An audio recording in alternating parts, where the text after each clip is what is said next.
A quick like and subscribe really helps our channel grow and allows us to bring you even more amazing content.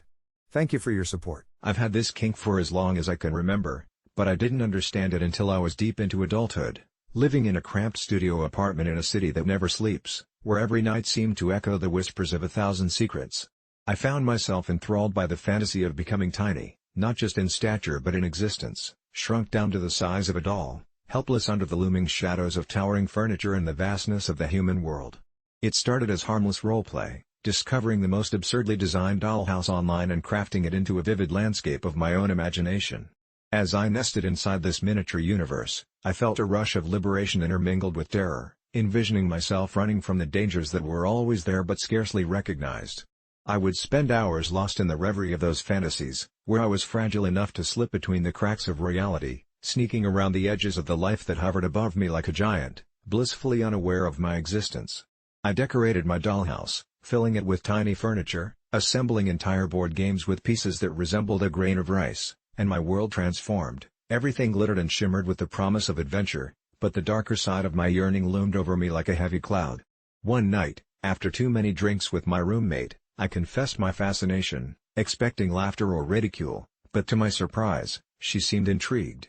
Amanda, always the bold one, suggested we take it further. What if, she said, we transformed the apartment so it felt more like my fantasy?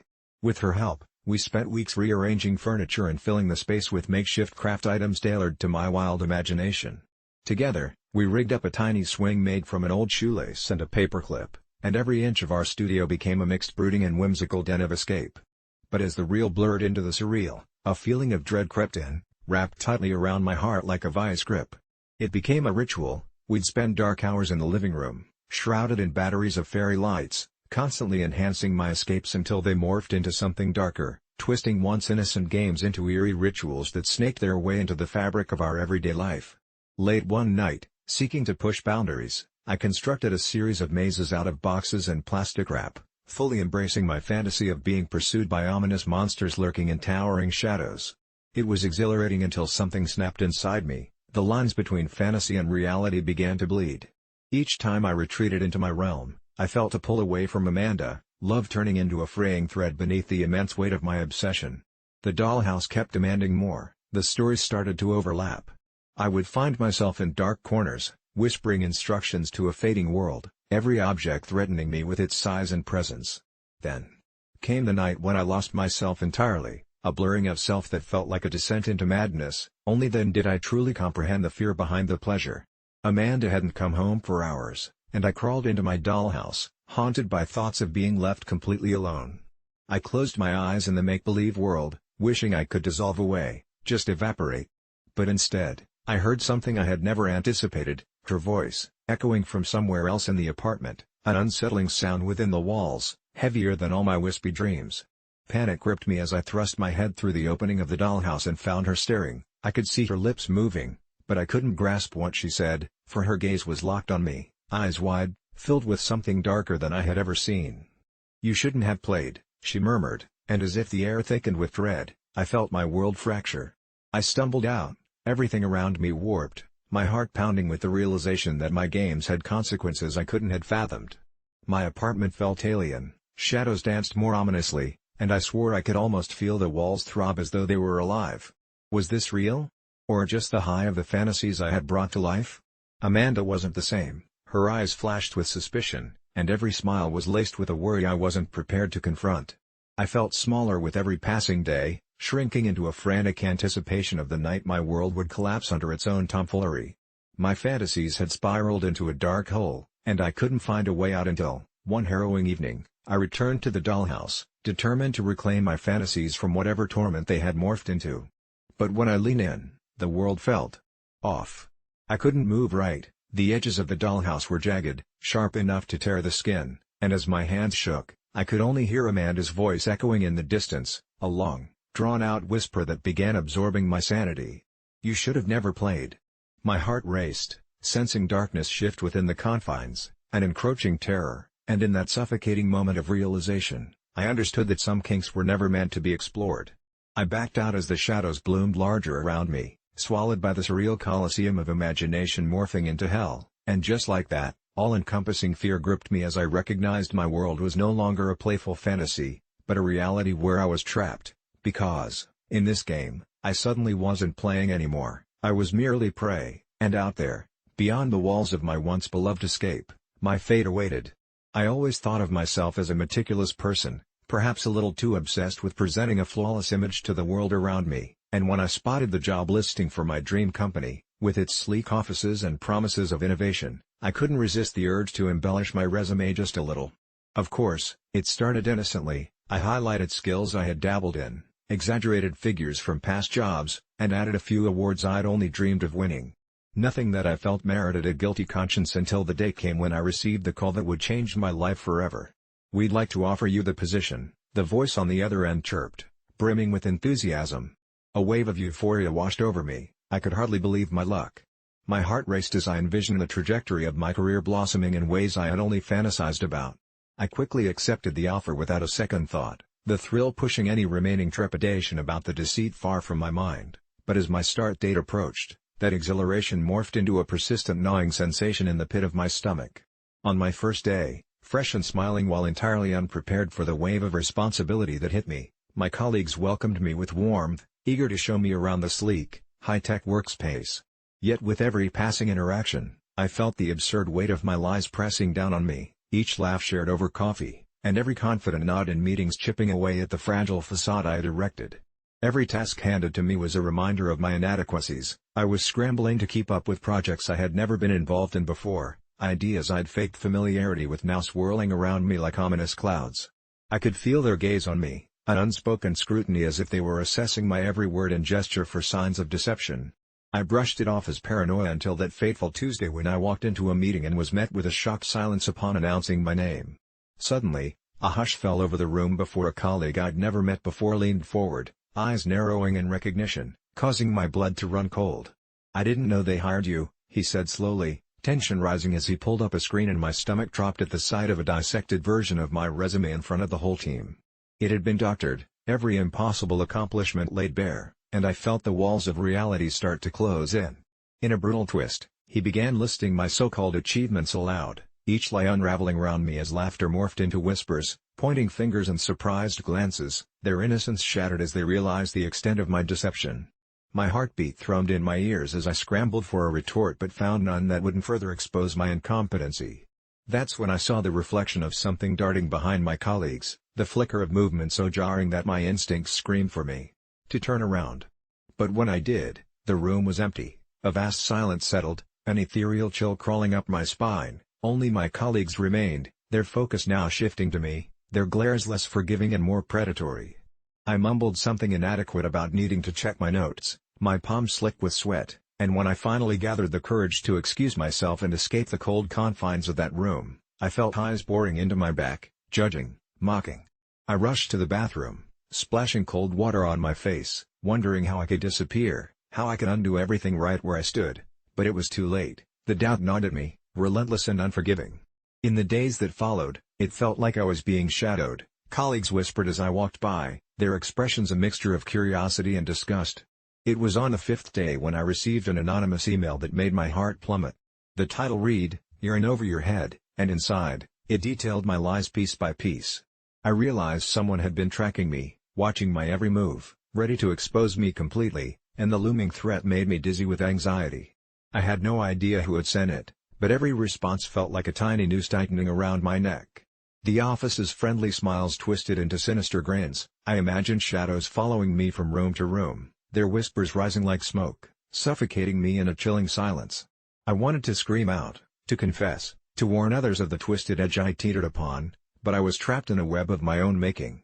One night, spiraling into despair, I decided to leave early, heart pounding as I slipped through the doors unnoticed, falling into the cold night air, desperate for some clarity. But over and over, day by day, my lies haunted me, twisting my thoughts like a sick roller coaster that gripped tighter with every turn. On my way home, I thought I saw someone following me, watching through the glass reflection of store windows, their face obscured, wrapped in shadow. I quickened my pace, each hurried footfall thumping against the pavement as my embarrassment morphed into palpable dread. When I reached my apartment, the door creaked open, and I let out a sigh, sinking against the wall, hoping it was all a figment of my imagination. But as I sunk into the comforting embrace of my couch, sleep refused to come, and the shadows of regret wrapped around me tightly.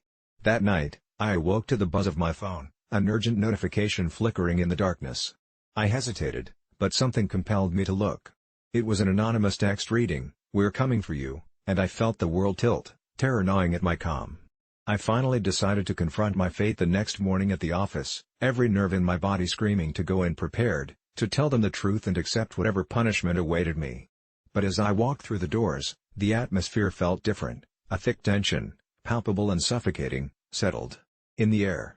There was an eeriness to my coworkers' faces, something beyond mere judgment, and I swallowed hard, hoping they wouldn't smell the anxiety rolling off of me. That's when I noticed the same colleague from the meeting, his expression oddly triumphant, as though he'd been waiting for me. Before I could gather my thoughts, he approached me with a disarming smile. "You think we didn't know? You think this was about your resume?"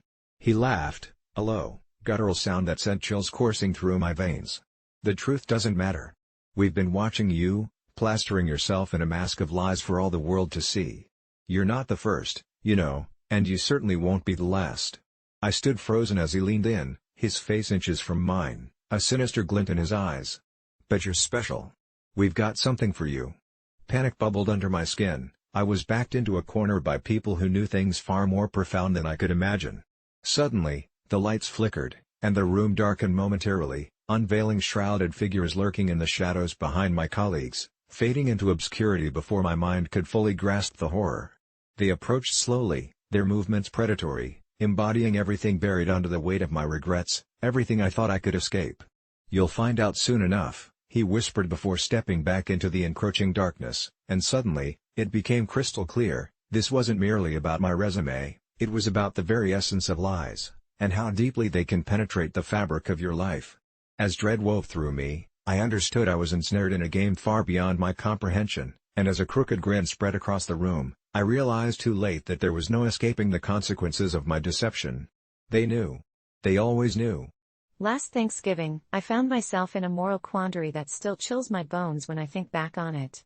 My girlfriend, Mia, had a cherished family tradition of gathering every year at her grandmother's sprawling old house in the woods, a house that everyone claimed was haunted, though Mia always laughed it off as just a local legend.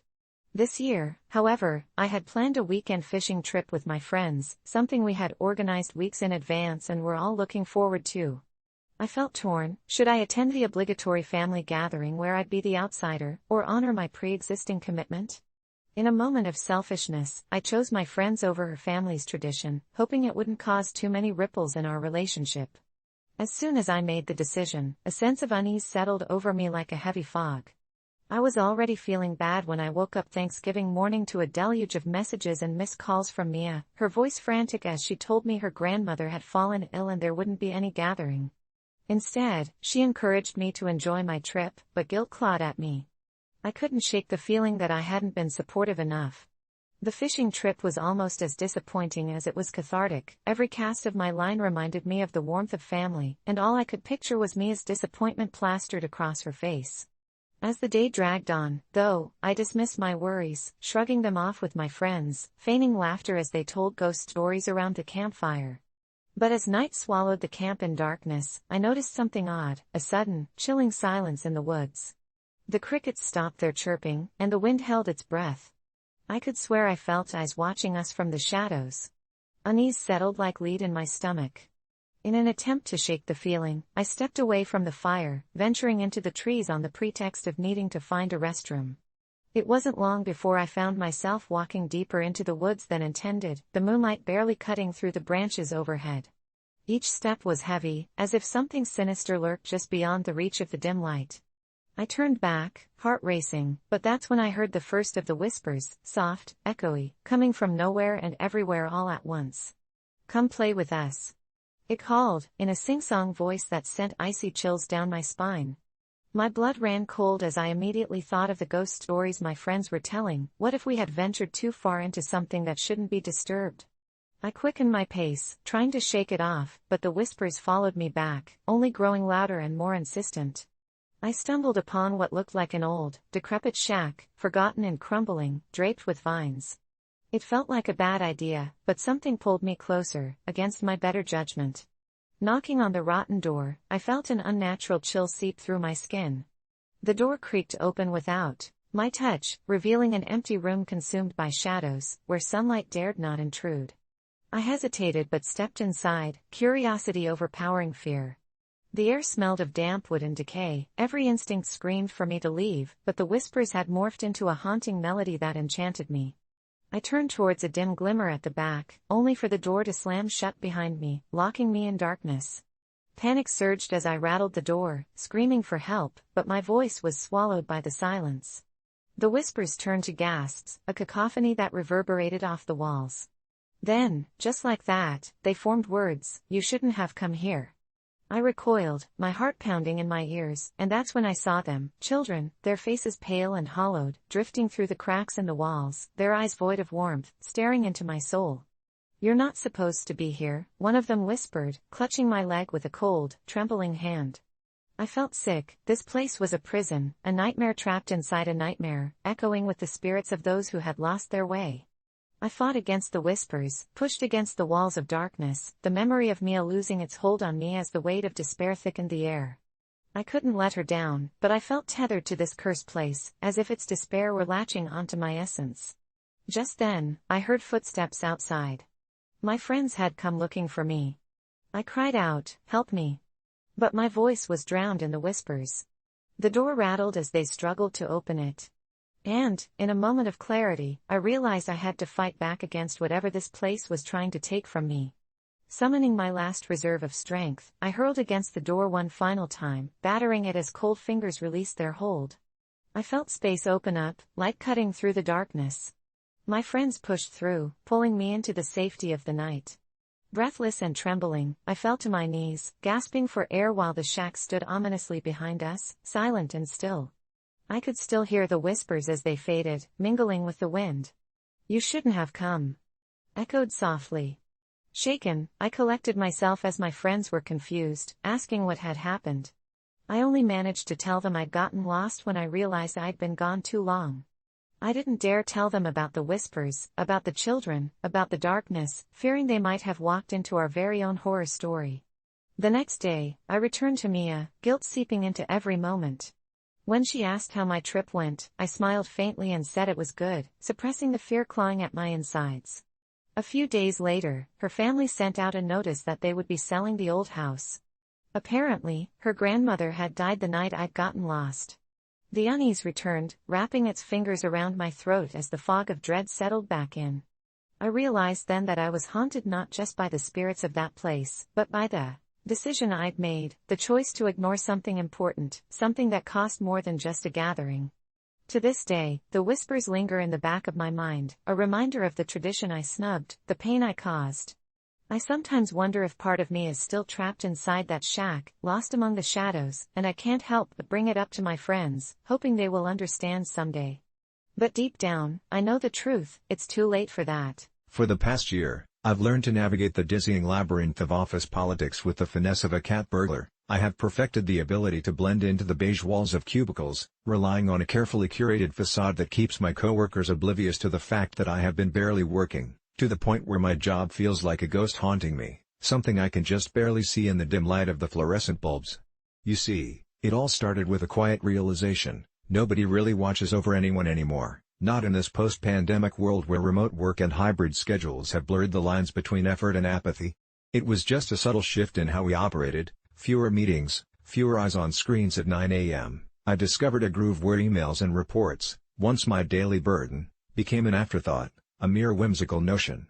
I found myself participating in the endless Zoom calls, muted and resting my camera on the ceiling fan, while I perused various conspiracy theories online, skillfully responding with just enough jargon to appear engaged, tossing out half-cocked ideas that always seemed to hit the mark, until I became a ghost of productivity. My colleagues praised my so-called insight, and with each passing month, it filled me with an odd mix of unease and elation, as I watched how easily they bought into my charade. As the year dragged on, I could feel the weight of complacency settle like dust on the shelves of my soul. Though part of me felt guilty, I relished the growing ease of my life. Yet, something buried beneath complacency began to gnaw at my insides, A growing sense of dread that perhaps this blissful neglect could not last forever. I would occasionally glance out of the slatted blinds towards the gray sky, half expecting some sort of divine revelation or swift punishment for my sloth, but instead, the world continued on without skipping a beat. Then, things started getting a little strange when I began receiving anonymous emails filled with cryptic messages, black scripts that hinted at my careless situation. At first, I dismissed them as pranks by disgruntled coworkers, perhaps those who could smell the stagnation whirling around me like invisible smoke. But my idle imagination spiraled, the emails grew darker, more accusatory, their tone shifting from playful to menacing. "You're being watched," the last one read, with no signature, just a screenshot of my own disinterested face taken during one of those Zoom meetings where I thought myself invisible. It shook my ability to remain complacent, awakening a horrid curiosity, spurring me into action. Late at night, in the flickering glow of my laptop, as I navigated the murky back alleys of my IT department's files, something in my stomach churned violently. I uncovered data logs, revealing that someone had been tracking me, mapping my digital footprints through company servers. The realization spiraled into a frenzy, as shadows grew long around my desk. I need to defend myself, but how? Doubts plagued my thoughts. I was no longer simply avoiding work, I was now at war with an unseen adversary, one whose motives I couldn't begin to fathom. Anxiety turned my coffee blacker, my heart raced as I thought about unraveling the threads of my deceit only to find myself confronting whoever lay behind the screen. And then the night came when cowardice finally left my side, propelling me to meet the mystery head-on. The office would be empty, I determined, a perfect stage for whatever power game was being played unbeknownst to me. Armed with my laptop and a rickety resolve, I entered the gray cube at midnight, illuminated by the glow of stale light. It only took a few clicks to discover a file hidden deep within the core of our company network, labeled Project Watcher. Its contents were incomprehensible, data after data, detailing not just my inactivity but those of others who, unbeknownst to me, had also sidled into sloth. This wasn't merely some prank, it was predation. Suddenly, the silence of the night shattered with the creaking of the office door, and I froze in terror. A figure slipped through, cloaked in shadows, their face obscured but their presence unmistakably malicious, and my heart thundered in uncertainty and fear as I realized this was no corporate overlord stand-in, but the embodiment of my guilt that I had so skillfully avoided, a fierce reminder that negligence has a way of manifesting into something corporeal.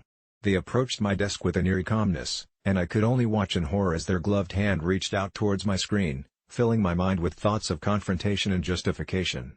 "You wanted to get away with nothing, didn't you?"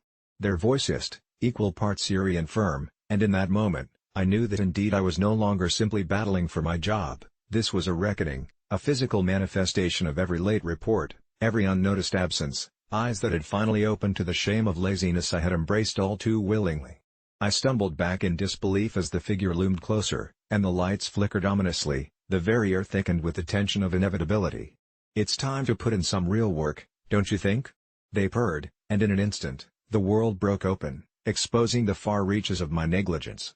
I could hear the cacophony of hushed whispers echoing off the walls, the harsh judgment of those I'd wronged, their eyes piercing my stunted resolve, pinning me to the very essence of accountability. I realized that this act of subterfuge had consequences. Nobody leaves the stage without a price to pay. I woke up the next morning in my bed, drenched in sweat, my laptop beside me, closed, yet the weight of the dream remained heavy, a lingering attachment that branded me.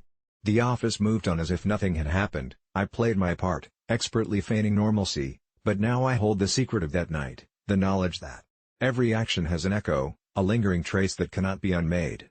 And when the whispers began again, slowly gathering intensity, I decided I would no longer be the ghost in the office, hiding in plain sight. I would seize control of my fate. Yet as I took a couple of steps into my workspace, I couldn't shake off the feeling that those watching weren't through with me yet. The tendrils of fear resurfaced, vibrating beneath my skin, a quiet reminder that indeed, once you embrace apathy, it may just embrace you back in ways you never saw coming. I never thought a weekend getaway with my boyfriend and his family would leave me questioning my sanity, but here we are, with the shadows of the house enveloping me like a dark quilt of dread. It started innocently enough, with laughter filling the cozy air of his parents' cabin in the woods. We were greeted with warm hugs and the promise of memorable times, but as night fell, something felt off. The first evening, everything seemed fine, the arrangements were simple, two couples sleeping in respective bedrooms, and I felt comfortable nestled next to my boyfriend. However, I couldn't shake the feeling that his brother, Aaron, and his wife, Tara, were being overly favorable. They had just had a baby, which in turn shifted the dynamics. Everyone seems to tiptoe around them, as if their new little bundle of joy had installed an invisible hierarchy. The next morning, while I made coffee in the dim light of the kitchen, I overheard whispers in the living room, Aaron and Tara discussing how much easier they'd sleep in their own space and how much they appreciated the flexible accommodations this weekend. My mind raced. Flexible? I felt a lump form in my throat. We had less privacy because they brought their newborn, but nobody had bothered to consider how it would affect us. That night, I realized the sleeping arrangements had shifted again. Instead of sharing the queen bed in the guest room with my boyfriend, he was being shuttled to the living room sofa by his parents, while Aaron and Tara insisted on taking the guest room for the sake of the baby. The indignation rose in me like bile, and I couldn't hold back. When we gathered around the dinner table, I drew a deep breath and questioned why our plans had changed. I thought we were supposed to share the guest room, I probed, venom drenching my words despite my best efforts. His parents exchanged knowing glances, and I could feel tension crackling in the air like static. "Ah, sweetheart, we made accommodations for Aaron and Tara. You understand, right?" My boyfriend's mother, Brenda, responded in that sugary tone meant to placate, but I tasted the bitterness. "No, I don't understand. We're all adults here, I don't see why their sleeping arrangement takes precedence." My voice was louder than I intended, and every pair of eyes locked onto me, filled with a mix of shock and disbelief. "Tara is nursing," Aaron's voice broke through like ice, sharp and accusing. "What do you expect us to do?" Suddenly, the laughter of earlier seemed like a distant memory, and the room became thick with unspoken words and judgment. The dinner turned into an awkward game of silence, heavy and foreboding, and I felt utterly alone despite being surrounded by family. Yet, the more I stewed in my indignation, the more I longed for clarity, for some shred of acknowledgement that the unfairness was real. As darkness enveloped the cabin, I lay curled around the edges of myself, silence stalking me like a predator, and I could hear the soft cooings of the baby and the muffled laughter of the others in the living room. I slipped out into the hallway, the floorboards creaking beneath my feet, frustrated and lost. I could hear my boyfriend's breath beneath the sofa, as I tiptoed past the open guest bedroom, where the shadows cast by the nightlight danced ominously across the walls. The room felt cursed, a trap designed to keep me from reclaiming my sanity. It was then that I overheard a conversation drifting from the living room, cloaked in laughter and familiarity. "She really needs to mind her place," Brenda said, and each of her words felt like a knife cutting into me. "I just don't know why we're coddling her. It's not like she's family." My heart dropped like a stone in a well, the implications crashed over me, and suddenly, the realization that I was considered other in this family simmered under my skin. I mustered the courage and stepped back into their world, a world painted in shades of favoritism and bias. "Why am I being pushed aside?" I demanded, standing firm despite the quaking in my voice. The laughter halted, and all eyes swung toward me. "I'm not asking for special treatment, I just want to be treated equally." They shifted uncomfortably as I forced them to confront the truth that hung in the air, thick as fog. I could see the irritation flare in Aaron's eyes, while Tara remained quietly smug, nursing their sweet little privilege. "You're overreacting," Brenda scoffed, and I could feel heat coursing through my veins, a bubbling cauldron of adrenaline. "No, I'm fighting for fairness," I shot back, feeling a strange empowerment surge within me.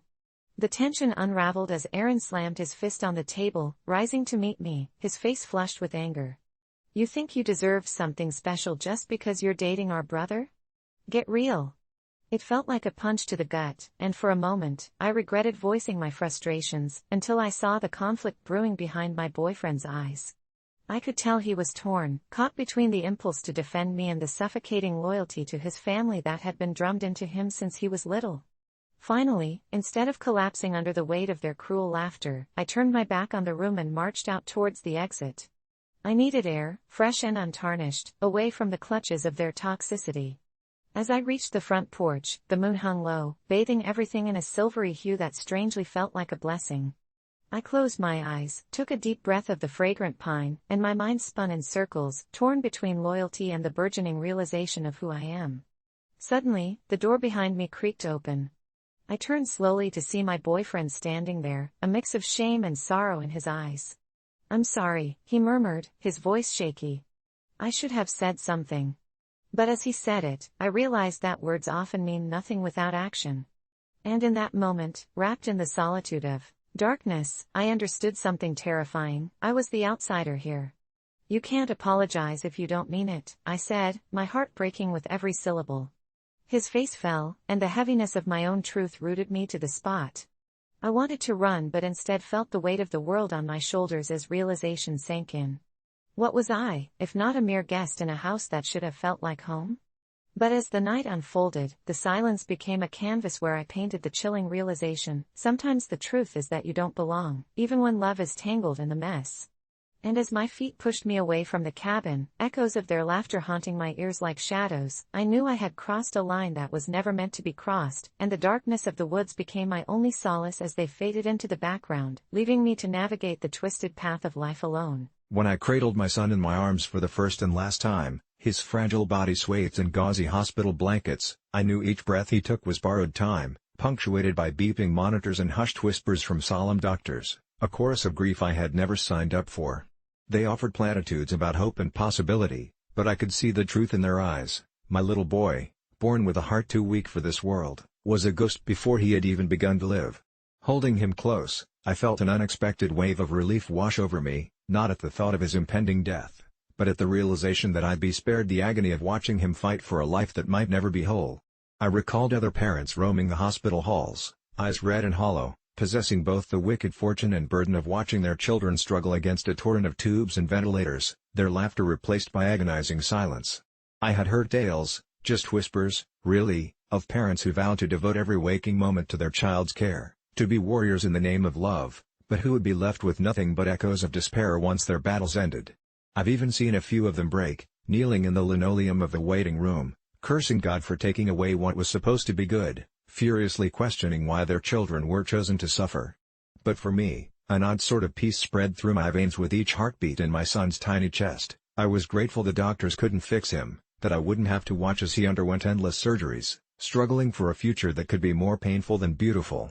As I gazed down at his face, a perfect little button nose and wispy tufts of dark hair, I thought about how I would have fought for him, but also how I truly believed I would have lost a piece of my soul as I pieced together our shattered lives, watching him grow through a lens of fear and uncertainty, living each day in a state of anxious fragility.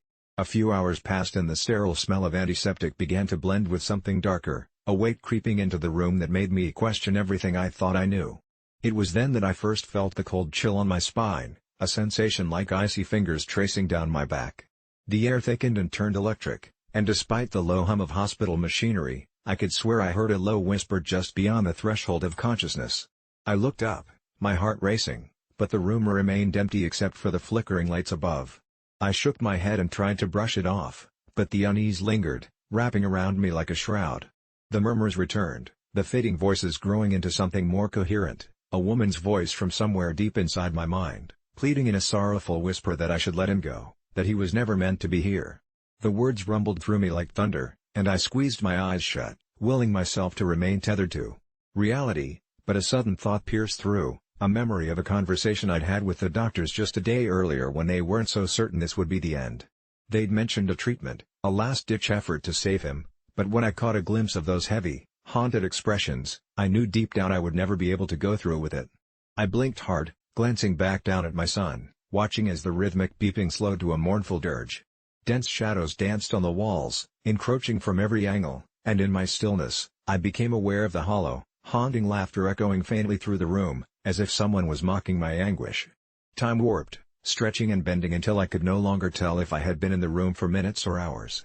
My son's face started to drain of color, losing its warmth. The whispering intensified, a surrounding cacophony of unearthly wails and familiar voices filled my ears, and in that moment, I felt a tugging sensation, a cosmic pull that offered only one choice. The air grew heavy, tainted with the scent of rotting flowers, and every instinct screamed at me to run, to escape whatever madness this was before it swallowed me whole. But then, as if compelled by an unknown force, I found myself leaning closer to my son, burying my face against his forehead, feeling the last vestiges of warmth leak away. The whispers crescendoed into chaotic shrieking, swirling around my head until I couldn't think straight, and it was then that I understood. Every harrowing tale I had heard about haunting could stem from a place of sorrow, a place where grief disallowed closure, the fear of losing a child morphing into a haunting curse. And then, suddenly, the cacophony faded to a whisper. My son's heart monitor echoed one final beep, signaling the end. In that instant, I felt something dark settle around my heart, but a warmth bubbled beneath it. At last, freedom. I was released from the prison of eternal worry, and as he slipped from my grasp, his fragile soul now free from this world, I was no longer bound by the heavy chains of expectation. Yet, the emptiness that followed wrapped around me like a fog, and I couldn't help but wonder if the joy of release was worth the price of living in a world haunted by memories I would never escape. Even now, days after he passed, I can still hear the woman's voice in my dreams, soft and sweet, beckoning me to join him, to let go of everything and start anew. And though the crushing grief threatens to consume me, part of me wonders, if I had just so eagerly wanted this release, should I perhaps follow where the darkness leads? So, yes, in a warped sense, I find solace in knowing he didn't have to suffer long enough for his life to bring pain. He left, and I am left with the remnants of his laughter echoing through the emptiness of my heart, a heart now prepared to follow him into the dark. I never thought a simple issue like punctuality could unravel my life in such a terrifying way, but here I am, staring blankly at my phone, the glint of the screen reflecting my dread as I anticipate their all-too-familiar late arrival. My in-laws, the Johnsons, have turned tardiness into an art form. You see, it's not just the usual 15 minutes late, but often an hour, 2 hours, or sometimes not at all. Yes, they've pulled that stunt too, leaving me waiting in the restaurant, awkwardly pretending to enjoy a glass of wine while I wonder if they've been kidnapped by aliens or simply decided they'd rather binge-watch Friends than honor my dinner invitation. It's been years of this, and I've reached my breaking point. After yet another instance of me pacing the restaurant like a caged animal, I snapped and texted them a harsh message before this latest dinner with my wife's family: if you can't make it on time, don't come at all. When they finally arrived, nearly an hour late, my father-in-law's face twisted in confusion, while my mother-in-law tutted softly, like a schoolteacher reprimanding a particularly dull student. But I didn't back down when they stormed out, leaving the restaurant empty and echoing our abandoned table. The rest of the evening was a tense silence at home, the air thick with my wife's disappointment, which turned to anger after she received a text from her mother, suggesting her husband was a monster who couldn't handle a few minor inconveniences. That night, I lay in bed listening to the muffled sounds of my wife on her phone, her whispered arguments and the occasional near sob causing shadows to loom taller in our bedroom, until, at last, she turned toward me and refused to speak, her back a cold wall of resentment. Days went by after this explosive dinner, leaving me isolated and uncertain, with strings of tension that felt heavier than the very air I breathed, filling our home with an oppressive silence that buzzed around me. I started noticing things. Maybe my nerves were getting to me, but every time I walked past my in-laws' house, the curtains would twitch just a little too much, and I could swear I saw shadows that felt out of place, as if someone was always watching, waiting for a moment to pounce. My phone lit up late one night, a photo from my mother-in-law. The image showed my unseen daughter, barely 3 years old, standing at the window with that innocent, quizzical gaze, while the backyard glowed with an unsettling, almost unnatural light. I felt my insides twist when I noticed the reflection in the window behind her. It was my mother-in-law, but there was something wrong in her eyes, something wild, a glint that sent ice running through my veins, though I brushed it off as paranoia, convinced I was simply spiraling due to the stress of family tensions. But things only escalated. I began finding notes on my car, slipped under the windshield wipers that only read, "Time is slipping away," with no signature. Just a trembling anxiety creeping further into my soul. I told my wife about it, although I regretted the moment I saw the doubt construct a fortress around her disbelief, and she suggested I was overstressed, living in a fog of paranoia, but I knew better. Something was horribly wrong, and it seemed to mirror the late arrivals of my in-laws. One rainy evening as I returned from work, I noticed them standing in their driveway, drenched, appearing almost ghostly in the dim light, and when they finally approached, they had that same eerie look. They claimed to have just arrived back from a trip, yet this wasn't a regular visit. My skin prickled with dread as I processed that the clothes they wore didn't match weather conditions, nor did they carry any luggage. They insisted on spending time with my daughter, and despite my instincts screaming at me to protect her, my wife played along, and I could only hang back, unease coiling like a serpent in my gut as they led her into the dark house, a cavernous maw waiting to swallow innocent laughter. Things went completely dark when my daughter didn't return for hours, and I rushed around, pacing, calling her name before I banged down my in-laws' door, only to find them sitting there, hazy, eyes shimmering as they told me they were just having fun, yet my little girl's absence felt like an eternity, and each second stretched into endless possibilities, a knot twisted unyieldingly at my core. Panic welled inside me, erupting into visceral desperation as I tore through their house, the fading scent of something metallic pulling me further into the nightmare unfolding within each stagnant room as I began seeing bizarre photographs plastered on the walls, pictures of children playing but with disturbing overtones of something nefarious, like their laughter was forcibly infused into each snapshot, faces twisted into grotesque smiles that made my skin crawl. I finally found my daughter, sitting eerily still in a dim-lit kitchen, her eyes glazed over, staring blankly into space, as if something had siphoned the brightness from her soul. When I reached for her, a voice, low and viscous, crawled through the air, laced with ethereal confidence that suggested they had been waiting for me all along. "You have to let her stay, she's ours now." With a primal scream, I ripped my daughter from the table, sprinting out of the house while a collective whisper cascaded behind me, sharpness in the air, promising I had only buried the truth of their generational curse deeper beneath a facade of civility. I bolted down the street, holding my child tightly as the relentless echoes of their laughter melded into a cacophony of threat behind me. Now, every time I hear the doorbell ring or see their silhouettes hovering in the corner of my eye, I am reminded that I can't escape the haunting truth. It's all interconnected, the waiting, the late arrivals, the suffocating silence betraying a sinister undercurrent that knows our fears and plays with them like a puppet master, realizing now that my choice to demand punctuality had awakened something within them that shouldn't have been stirred, and perhaps I sealed our fate when I thought I was just standing my ground. I used to pride myself on keeping my life free of drama. I was the kind of person who stepped around conflicts instead of wading through them. But one sweltering day in August, my carefully constructed world unraveled. It all started when I found myself in a crowded parking lot at the mall, wrestling with a deeply buried sense of frustration after a string of unfortunate events. The air was thick with exhaust, heat rising off the blacktop, and I felt that simmering irritation bubble over as I watched people casually jog back to their cars, laughing and shouting, while I gripped the edge of my shopping bag like a lifeline. As I turned to head back to my own car, I noticed a ridiculously shiny, red convertible parked right next to me, a gaudy, ostentatious vehicle that radiated vanity and entitlement. The urge to lash out bubbled up within me like carbonation fizzing out of control. My impulse to ruin someone's day became irresistible. I took a deep breath, forced a tight smile, and approached the car. It was just a harmless prank, I reasoned. I fished my keys out of my pocket, my heart racing at the idea of the scratch I was about to commit, envisioning the owner's face when they discovered the ugly line etched into their precious toy that would haunt them every time they glanced out of their window. I leaned in, pretending to tie my shoe, and let the jagged edge of my key dance across the surface, the metal biting into the paint as a wave of ridiculous glee crashed over me.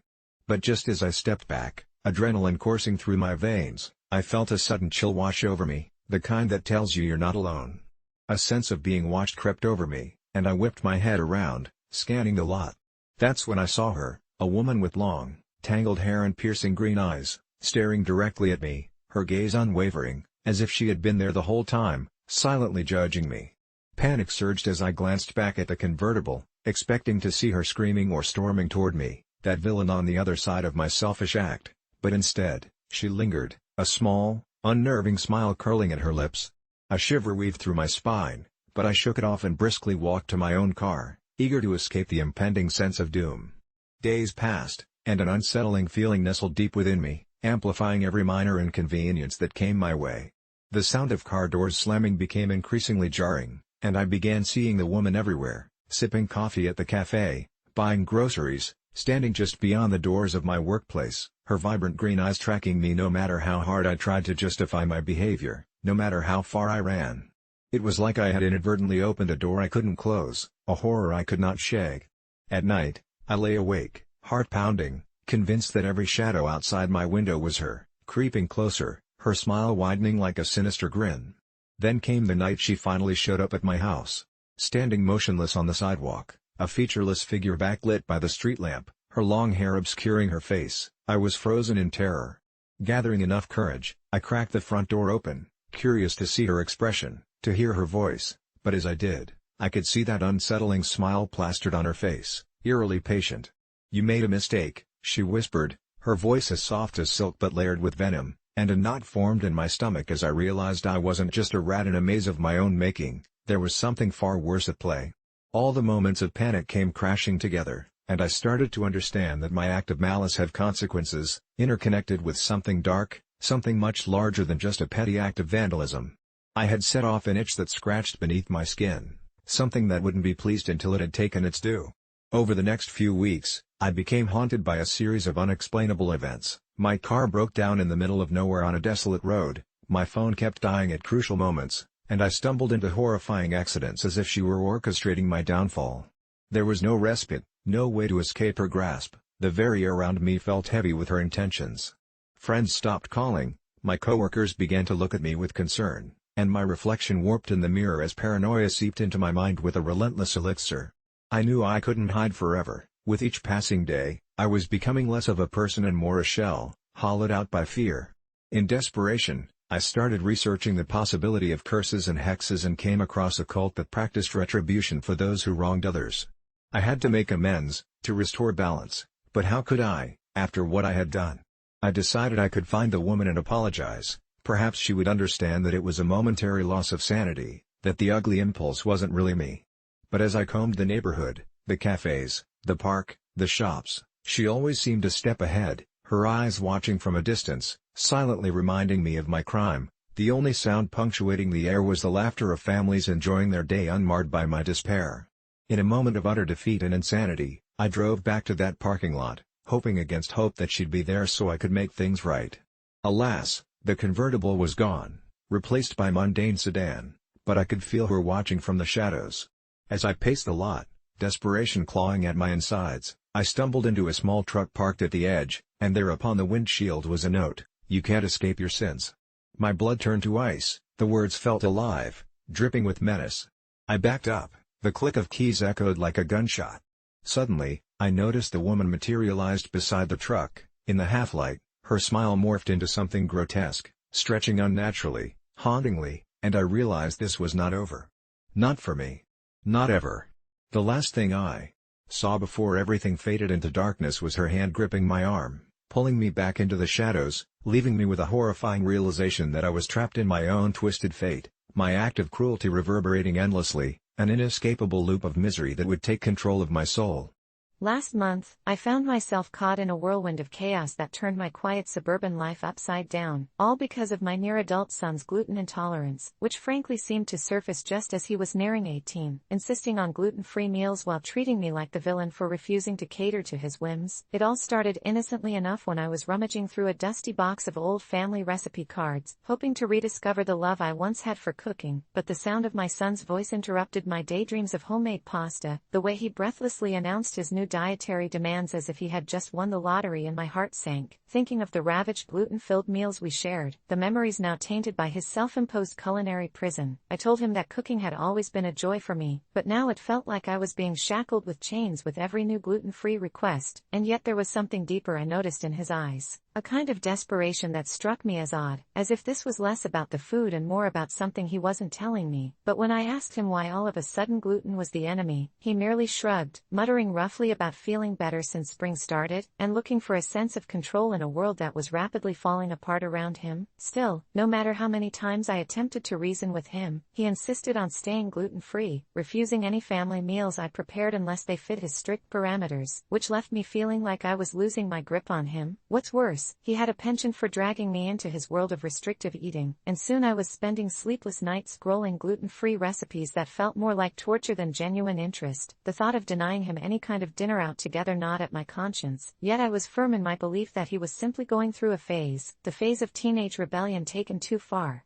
And when he turned the heat up, I finally knew I had to put my foot down, refusing to take him out for meals, holding on to the hope that someday he'd break free of this ridiculous gluten-free fad and return to the son I once knew. My refusal only escalated tensions in our home, with every shared meal now threatening to collapse into an argument, and that's when things began to shift. I noticed something strange about the food I had started preparing. Dishes that had once been a source of comfort now felt tainted, an ominous shadow creeping into my kitchen. The taste of my chicken soup became metallic metallic, nothing matched up with memories of laughter and family gatherings around the table, as I shivered with the knowledge that something darker lurked within my own walls. Then, one evening while cleaning the basement, I stumbled upon an old recipe hidden beneath a pile of dust, scrawled in my late grandmother's handwriting, speaking of a healing herb, warning of its powers and how it could twist the body in response to the words sent out, and I couldn't help but feel a creeping dread that the reason for my son's sudden gluten intolerance wasn't a passing fad but something rooted in generations of our family, lingering remnants of old-world knowledge entwined with strange and twisted practices that we inherited without question, as if the very act of cooking was a ritual now twisted in ways we never understood. Inevitable outcomes loomed closer with each meal I prepared, twisting the knife further, the moment I faced him again over dinner after unearthing it, trying to mask my concern behind a veneer of normalcy. I watched as he devoured the food, his face twisting with each bite, making me question my own choices. The walls around us seemed to breathe as I asked if he liked the meal, praying for a different answer, when suddenly, everything fell silent. The fork slipped from his fingers, crashing against the plate as he doubled over. The horror on his face resonated with heartbreak. And I finally realized how the tables had turned. This wasn't just a diet where he could choose what to eat. It was metaphorically chaining his essence, his very being, transforming him into something I could barely recognize. Was it the food, the recipes, or something else entirely that sparked feelings of dread? Fat panic rising in my throat as he gasped, pleading with red-rimmed eyes for some semblance of gluten just to make it stop. Each breath he gasped fully paralyzing me into place as fear coursed through me and, in one moment of despair, I understood. I no longer had the power to create meals that nurtured and healed, but ones that hurt and betrayed. The panic only heightened when I realized time was running out, and my only option was to regain some semblance of control, but that control had slipped through my fingers, out of reach, like grains of gluten he no longer seemed able to stomach. I raced back to the basement, frantically flipping through those weathered recipe cards in search for the herb, hoping against hope that maybe I could salvage something from this mess before it consumed us both, when all the while, I couldn't shake the horrifying thought that I might just be the monster feeding the curse, forced to come to terms with a truth I wasn't prepared to face, that the answer to our demise might have been hidden down in dark corners far deeper than either of us could have ever imagined. I'm having a baby tomorrow and I'm not ready for what's ahead.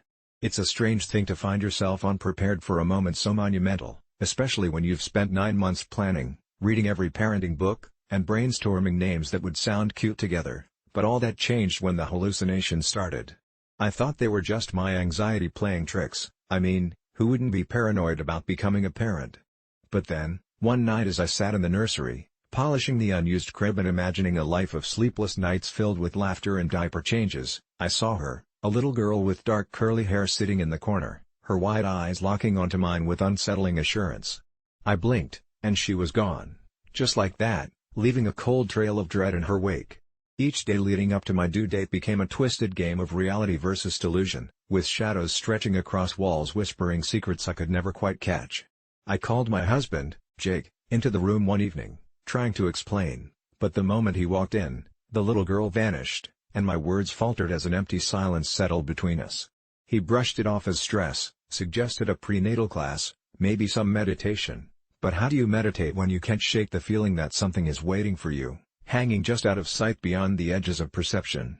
The following morning, my mother called, and as I lifted the phone to my ear, the little girl appeared again. This time closer, her hair spilling like dark silk over her tiny shoulders. I gasped, and when my mother asked if I was okay, I told her I didn't know, that I couldn't stop seeing things that weren't there, but she insisted I was just overwhelmed, that my mind was preparing for the shift to come. Yet that evening, as I packed my hospital bag and settled into my last moments of silence, the little girl laid her head on my lap, and I felt a strange warmth that sent goosebumps racing up my arms. "What are you?" I whispered, feeling a mix of fear and tenderness swell inside me. She looked up, her tiny face twisted in expression I couldn't quite grasp before she whispered back, "Soon, you'll see." That phrase echoed in my mind as if it were changeling magic, weaving spells of foreboding. By the time I lay in bed that night, every creak of the house sounded like the voice of impending doom, and before sleep could wrap its weary fingers around me, I swear I heard a liquid hiss, something wet and slithering, skittering in the darkness. I dared not open my eyes. I wanted to, desperately, but I couldn't bring myself to confront what lurked at the edges of that pitch-black silence. Instead, dread squeezed my chest, a vice tightening tighter with each breath I took. Morning came too quickly with the sharp ring of my alarm, and I found myself staring at the ceiling in a dazed state, trying to shake off the remnants of night terrors that tangled in my thoughts like cobwebs. My body was restless, anxious, and the little girl was nowhere to be seen. Jake poked his head into the room, his face weary but hopeful, and I pulled on the smile I had practiced for months, but the dread lurked behind my eyes. We arrived at the hospital, and as they wheeled me into the delivery room, I felt a fleeting moment of clarity, as if I could finally shake the shadow from my mind. It was at that moment that the lights flickered, and the room grew uncomfortably cold. Jake's expression morphed from concern to confusion, but I knew, without a doubt, that she was there. "I can see her," I shouted, and all eyes turned to me, disbelief written on their faces as I pointed toward the corner, where the little girl stood, seemingly grinning. But as they looked, she vanished, and my words were met with nervous chuckles and murmurs of false reassurance. I felt frantic, urging them to look, to see how real she was, but the doctors continued their work, oblivious, pulling the baby from me while I fought back disbelief. And then, silence, the kind of silence that pierces through your very being, followed by a monstrous wail splitting the air. But the joy didn't bloom, it twisted into an unseen horror, as if something rotten lay beneath that innocent sound. "It's a girl," the doctor announced with unbridled glee, but the moment I glanced at my newborn, the familiar weight of something missing flooded my heart. The little girl stood beside me, fingers curling in excitement, and as I reached for my daughter, she pulled away. I was forced to watch her crawl toward the exit, dragging my heart along in her wake, and the truth crashed over me like a wave. The little girl wasn't my child but the harbinger of something darker, something that lurked in the recesses of my mind, ripping the innocence away from motherhood. I screamed, my voice a desperate echo as I lunged forward, but she only smiled back at me, a knowing smile, as my real baby wailed louder, lashes fluttering like gossamer. I stumbled back, my legs failing as a horrifying revelation spiraled into view, and as I turned to find help, the room emptied before my eyes, the doctors and nurses vanishing just like the little girl had, leaving only my baby and me in an eerie web of shadow. "Where is everyone?" I hissed, panic tightening my throat, but the little girl spun in circles, giggling, those same haunting eyes locking onto mine, reflecting back the chilling awareness that I was all alone, cradling the fragile weight of the life I'd brought into the world, now forever lost between two realities, one of love, innocence, and warmth, and the other an endless, consuming dark that promised to twist everything I knew. The walls breathed darkness around me, and with each heartbeat, I felt the little girl's laughter lurk closer in the shadows, as if awaiting the moment when she would finally claim what was hers. I wasn't planning on going to my family's Thanksgiving dinner this year. I had been avoiding my relatives since that summer when my cousin Jake had found the old family recipe book in my grandmother's attic, the one marked with an odd symbol on the cover, like a twisted vine, which he insisted we use for the pumpkin pie, but I shrugged him off, dismissing any thoughts of using something that felt so out of place in a holiday tradition. Still, after weeks of nagging from my mother, I reluctantly agreed to attend, convinced that it would simply be a classic fight over politics and the same old complaints about how I was still single in my mid-20s. Yet, as the last rays of autumn sunlight dipped below the horizon and I pulled into the driveway of my childhood home, a strange feeling twisted in my stomach, an instinct warning me that something was lurking just beneath the surface of this seemingly normal family gathering. I walked into the house, smelling the familiar aromas of roast turkey and stuffing, which should have felt comforting but instead only heightened my unease, every chuckle shared over the table echoing like an uninvited specter mocking me. When dessert was announced, I felt a cold sweat trickle down my back as Jake was called upon to serve the pumpkin pie he had so wickedly insisted on preparing. I watched him slice it, the knife sliding through it like it was soft butter, revealing an unusual number of seeds embedded within, but no one else seemed bothered by it as they dove eagerly into their helpings, laughter fading to a low murmur as I glanced around the table, noticing Jake getting more animated as he spoke about this special pie, whispering how the recipe had been passed down for generations, but the glee in his voice had an unsettling edge I couldn't quite place. I felt compelled to try it, despite the gnawing voice in my head screaming for me to stop, so I reluctantly took a slice, the flavor exploding in my mouth, sweet yet somehow earthy, its richness unsettling yet addictive. As I swallowed, a dangerous lump formed in my throat, a panic rising when I caught Jake watching me, a smirk crossing his lips that sent icy tendrils snaking down my spine.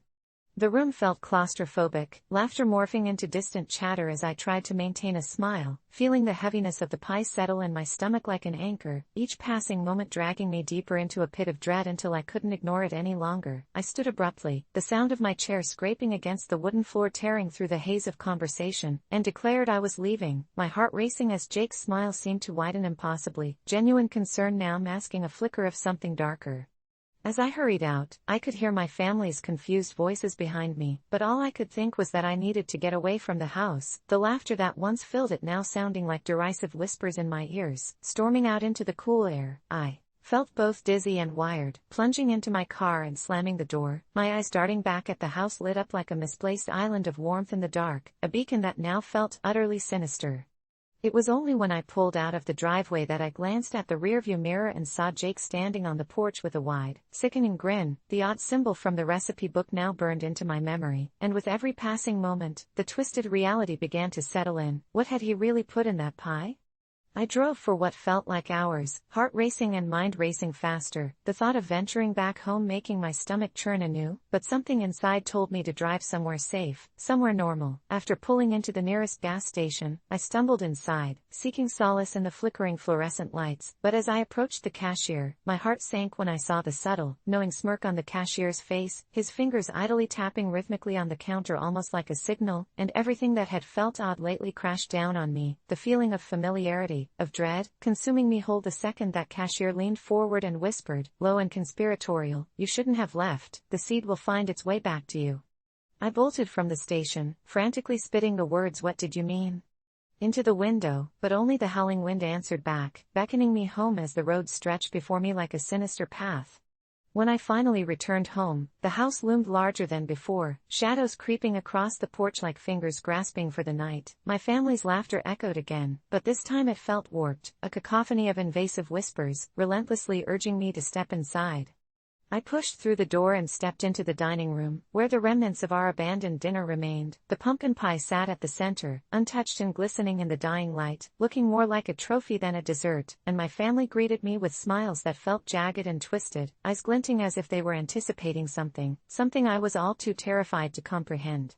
There, at the head of the table, Jake's expression was almost a riddle, a puzzle formed of sinister delight, when he beckoned me forward, commanding me to take a seat, but every instinct within me screamed to run away. I could feel tendrils of darkness wrapping around my limbs, slowly pulling me down into the chair like glue, insistent, as the pie appeared to glare at me, glare with seated familiarity that echoed the night of shadows that still loomed over the house.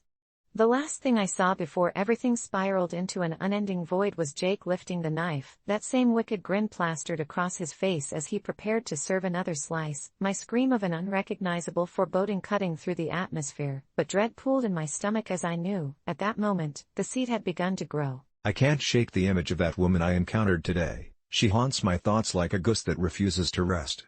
It started innocently enough, my morning routine altered by the blaring sun that devoured the chill of early autumn. I was deep in thought, barely noticing as I walked to my campus library, my mind swirling with the usual existential dread of a 22-year-old who feels tangled in a web of expectation. But then, out of nowhere, she appeared like an apparition in my peripheral vision, seated with purposeful grace at a cafe table, fingers dancing across the floral-printed journal that rested in her lap.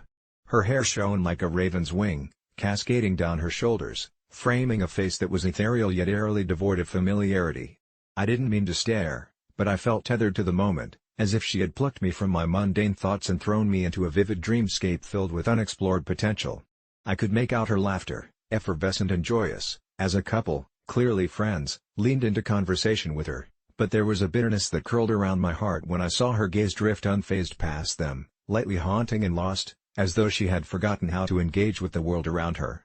I considered walking over, driven by an impulse that felt simultaneously foolish and exhilarating, but my feet remained rooted to the ground. I was struck by the inexplicable fear that if I left my covert perch at the edge of the cafe, something might fracture between us, like a spell unbroken.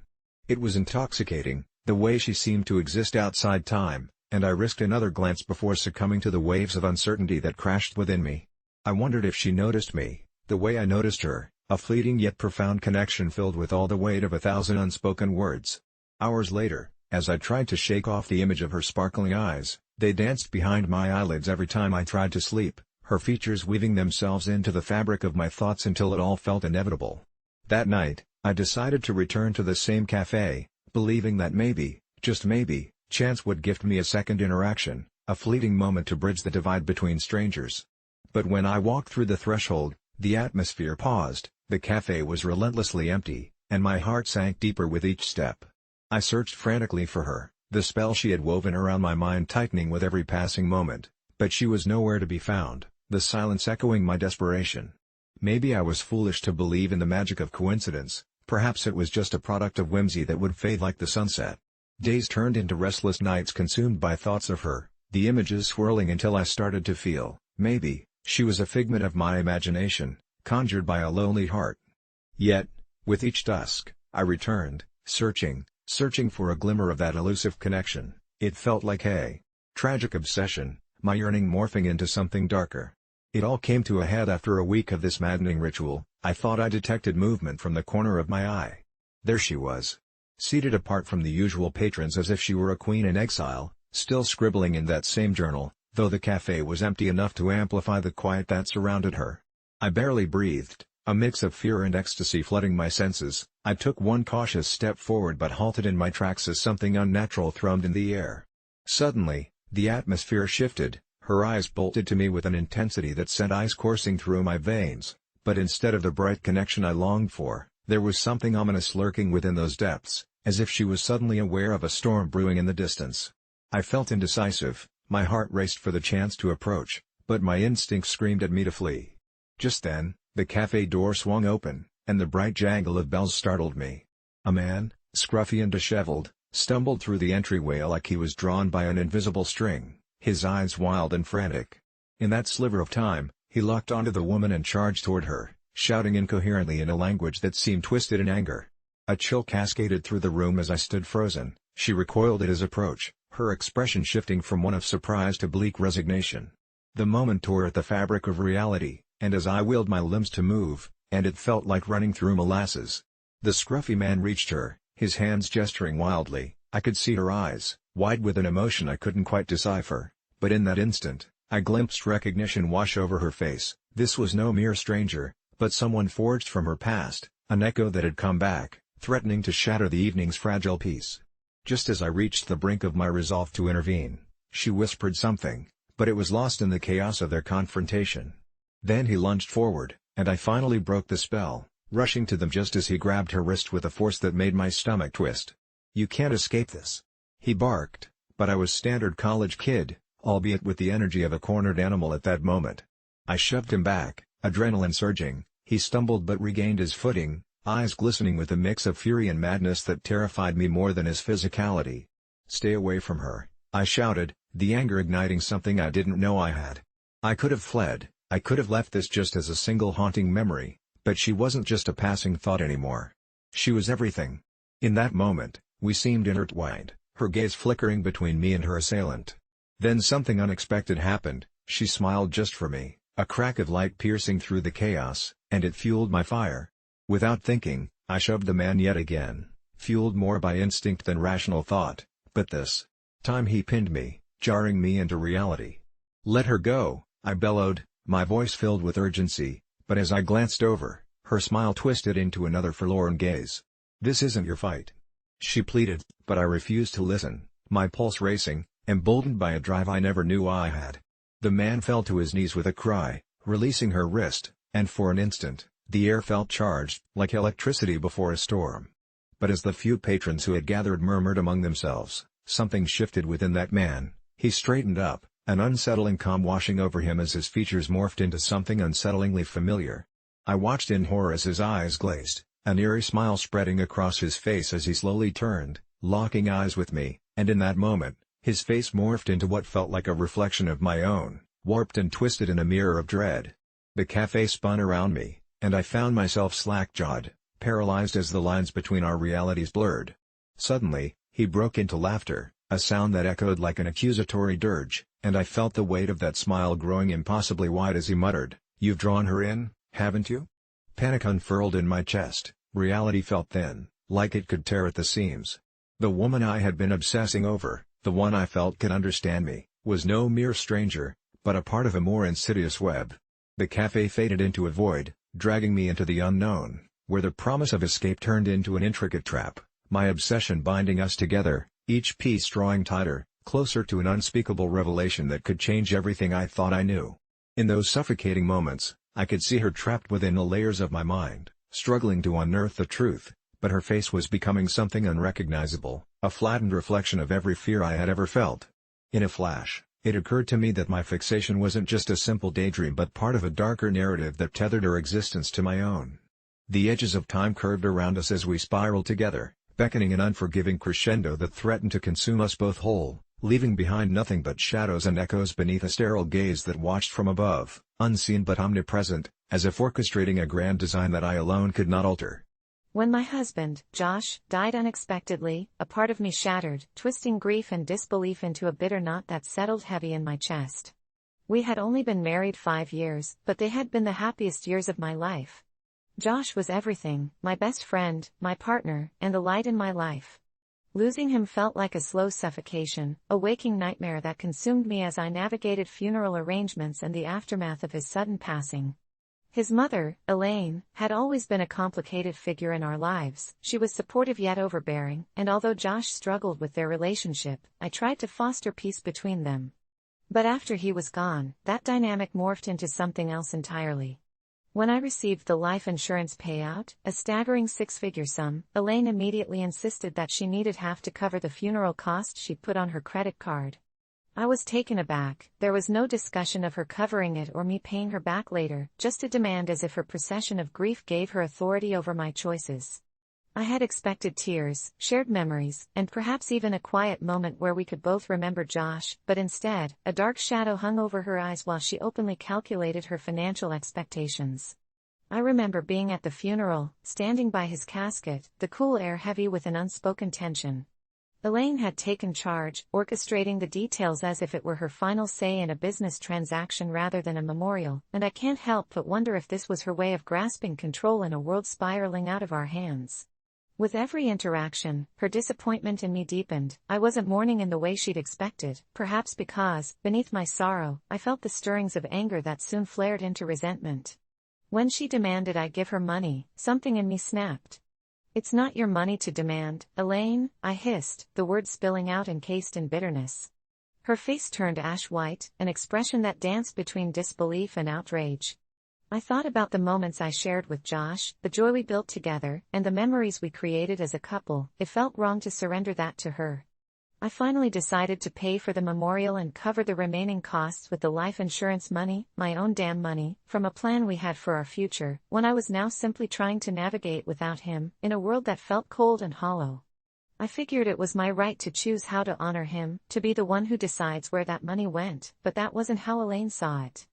Over the following weeks, she became more persuasive in her demands, trying to warp my sense of obligation by draping her words in grief. "You don't want to forget Josh, do you? You want to honor him," she would say, her voice dripping with concern that felt more like a threat than kindness. I felt like I was being cornered in an emotional chess game, the pieces tipped in her favor.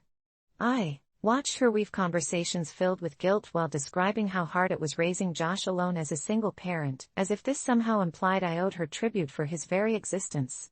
I couldn't shake the feeling that her grief was more about her than about Joshua as I desperately sought the support of friends and family. Most didn't take my side, they echoed Elaine's logic, making me feel like a villain for wanting to claim what was rightfully mine, especially when they'd hear her sob stories. The nights that followed were filled with anxiety, guilt gnawing under my skin while I replayed those unbearable conversations.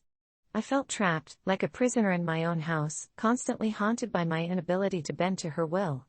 One evening, as I was sorting through Josh's things, a muted ping from my phone snatched my attention.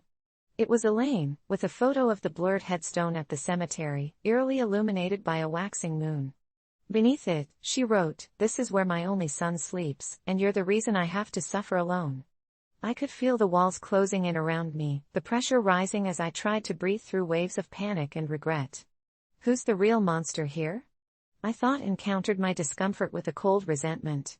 In that moment of blind rage, I decided to take a step farther. If she wanted to make this a game of emotional leverage, I would turn the tables. A few days later, as I watched her elaborate on her grief during family dinners to anyone who would listen, I gathered strength. I made plans to take a trip. I turned the life insurance into an opportunity. I booked a getaway to the mountains where Josh and I had always dreamed of spending a weekend, without a care in the world. It was a sanctuary for healing, and I was desperately clinging to memories of the man I loved. My phone buzzed frantically days before I was supposed to leave. It was Elaine, demanding to know where I was going. "It's none of your business," I retorted. Instead of caving under her barrage of guilt-laden messages, I dug deeper into my anger. I left, erasing the emotional strings Elaine had hoped to bind me with. The mountains embraced me like a lover, and there I found solace. I spent time reflecting on who Josh was, what he wanted, and how much he had fought to keep a distance from his chaotic family dynamics. A week passed in blissful isolation before I returned home to a barrage of voicemail and texts detailing accusations of theft, betrayal, and loss of family. I moved through my own fog of despair, waking nightmares that swirled in my mind as I listened. That's when it hit me. I was at the center of this conflict, one that would not fade away. It culminated one last terrible afternoon when I received a summons in the mailbox addressed in her meticulous handwriting. Her betrayal now turned legal. The walls I had hoped to reinforce around my grief began to shake as dread seeped into every corner of my heart. I never intended to stop her from grieving, and I never wanted the insurance money to be the focal point of a battle for something as precious as memory. But looking back now, I recognize that Elaine didn't just want money, she wanted control over the narrative of her son's life, even in death. I am left to contend with the guilt that wraps around me like a shroud, yet, somewhere deep within, I know Josh would want me to find my own peace, and perhaps there's more to life than the pain of losing someone, especially someone who had to be let go, regardless of the bones they left behind. As I share this, I wonder, AITA for wanting to keep the money that was my lifeline to a man whose life I cherished more than anything? Perhaps it doesn't matter, not anymore.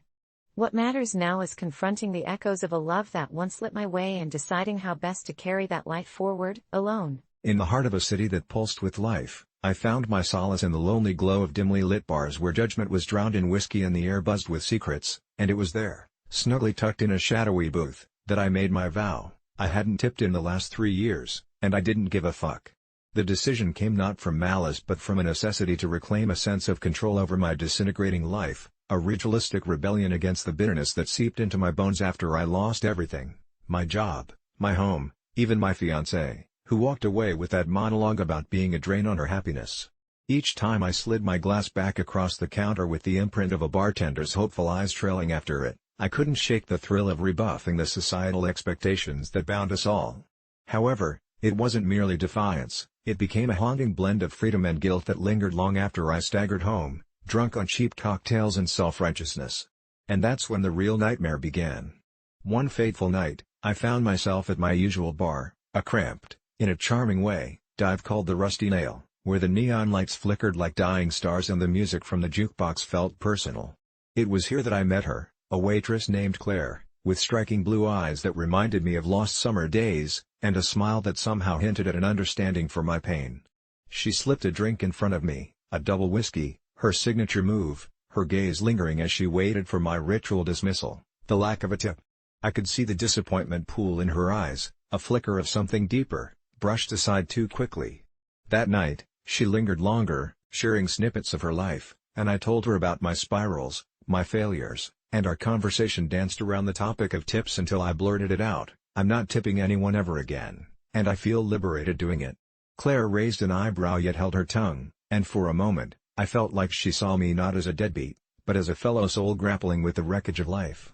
The connection was as electric as it was fragile, yet I clutched it tightly, virtually diluting my guilt down with every drink served, until that inexplicable bond between us deepened into something resembling companionship. Weeks turned into months, and I found myself returning to the Rusty Nail more frequently, almost obsessively. Claire remained my anchor, but I was careful to maintain emotional distance, reminding myself that tipping would mean betraying my resolve, conceding to a life that had already stripped me bare. One night, consumed by the haze of too many drinks, I watched as Claire dealt with a rough customer, a man drowning in liquor and anger who felt entitled to her body as well as her service. I could see the tension ripple in her shoulders as she deflected his advances with the grace of an acrobat, yet I was gripped by a wild mix of anger and an inexplicable protectiveness, my resolve faltering. When the man snatched a drink and carelessly tossed coins at her, a welling fury ignited within me, and I hurled my drink across the bar, splattering whiskey everywhere, something primal surging forth as I confronted the man. Our heated words drew the attention of others, and the bartender, always ready for trouble, stepped in. In the chaos that followed, I took a moment to look back at Claire, and something in her eyes shifted. They were no longer warm, but instead filled with fear as the situation escalated into a jarring confrontation, the noise mingling with my guilt as I was ejected from the bar, the doors slamming behind me. The event spiraled in my mind like the relentless whirl of dark thoughts, and with each passing day without a tip, the weight of my conscience thickened like smoke, obscuring the flickering light of my connection with Claire. I began to see shadows curling in the corners of my mind, whispers growing louder, a voice that shifted from an echo of bitterness to something sinister, urging me to embrace my intentions fully. Once simple actions now felt predestined, as if the universe aligned to shun me, every day severing that tie with Claire which had, despite my obstinacy, buoyed me when I felt lowest. It was late one night when I found myself standing beneath the flickering neon light of the rusty nail, drawn like a moth to a flame, waiting for Claire's shift to end. I had concocted a plan, a desperate attempt to bridge the chasm through an act of kindness. The truth whispered that it had been too long without tipping, and my heart raced at the thought of bringing her flowers. But when I finally entered, I saw a different scene unfolding before me. Claire was not behind the counter but sitting at a table with that same ugly customer, laughing, her blue eyes sparkling as if nothing had ever happened, and my heart sank. It twisted as anger wove through me, igniting the rage I thought I'd buried.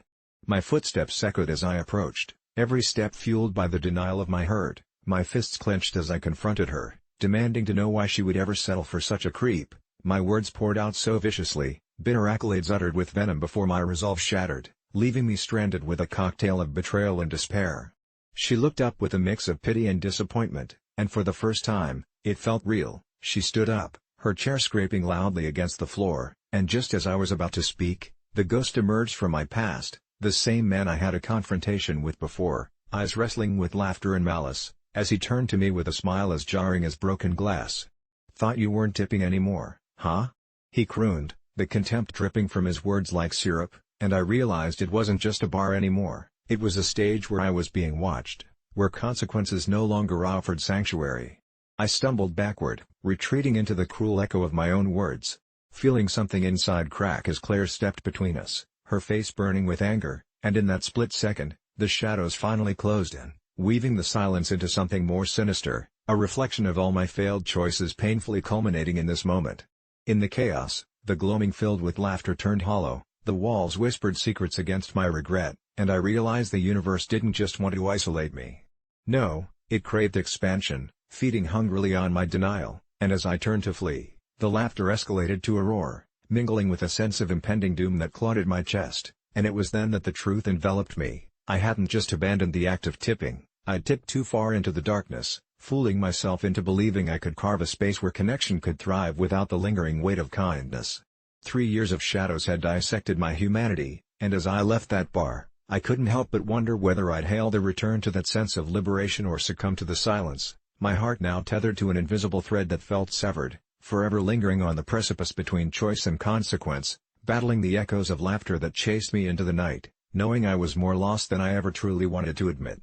2 hours ago, I found myself in a grimy corner of a gas station, heart racing from both the caffeine and the realization that I had just become an unwilling participant in a hostage situation.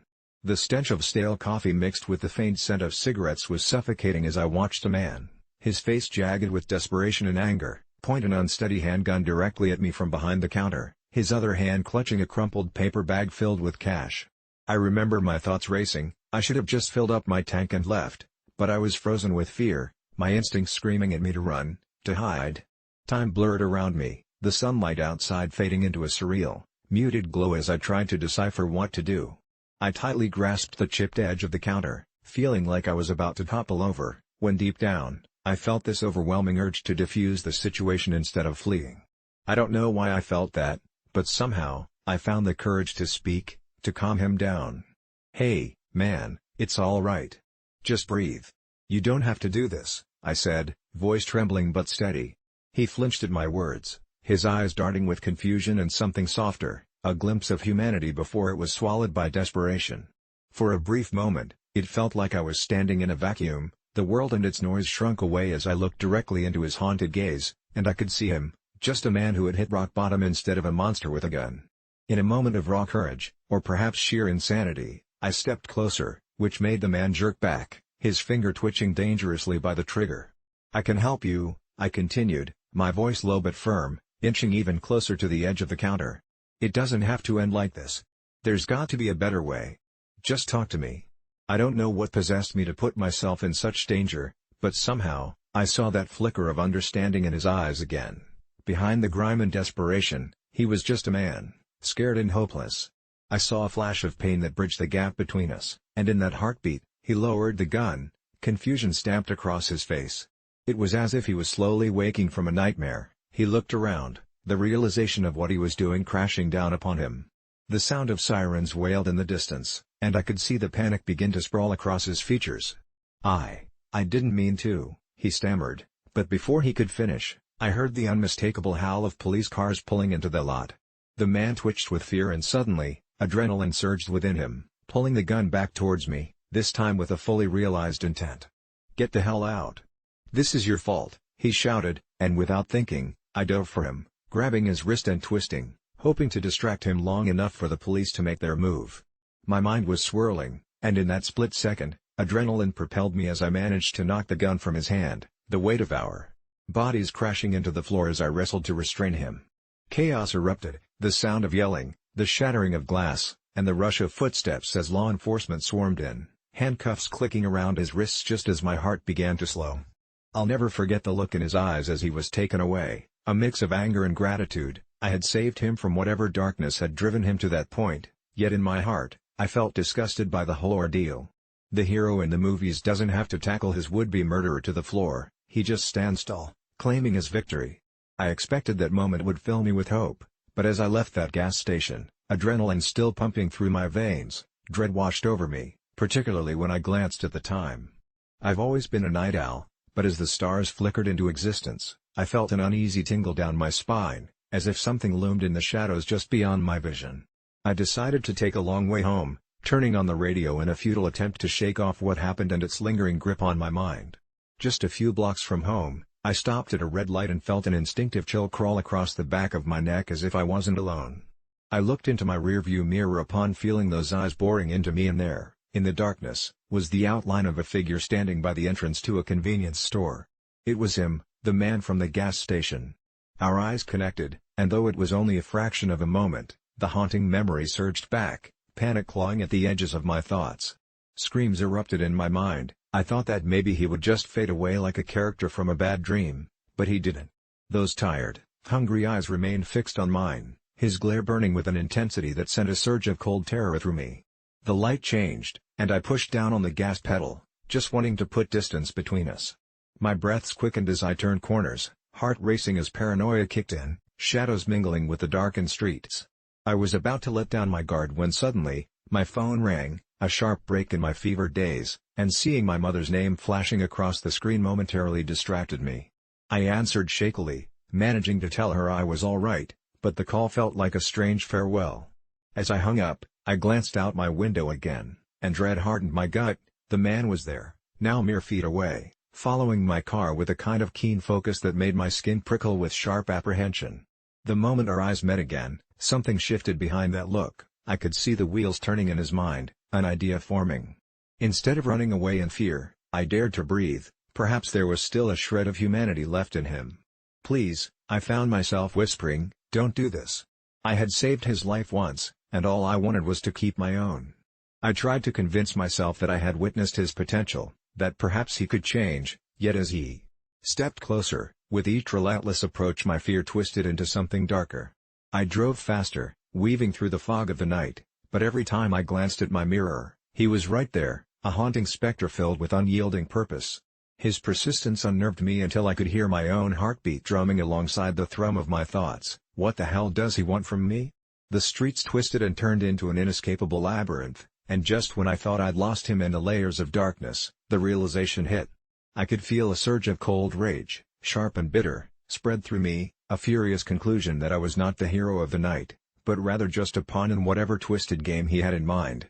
I made a rash decision, turning into a nearby alley where my heart pounded heavy in my chest, praying I'd find somewhere to hide or perhaps even lose him in the serpentine aftermath of my reckless driving.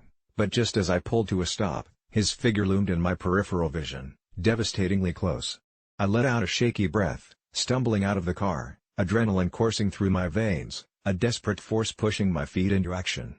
This was not how my night was supposed to end. I should have felt relief after leaving that hellish gas station, but now, the air was thick with fear, every step I took giving life to a growing sense of dread. The shadows danced around me, mocking me, as I glanced over my shoulder to see him round the corner, his presence no longer merely a reflection of my past but a palpable entity closing in, lurking in the darkness. Just seconds turned into an eternity, my heart racing faster than my thoughts could grasp, fear gripping me like a vice as I stumbled backward and stumbled right into the wall. I could see the glint of something metallic glimmering in his hand, a blade.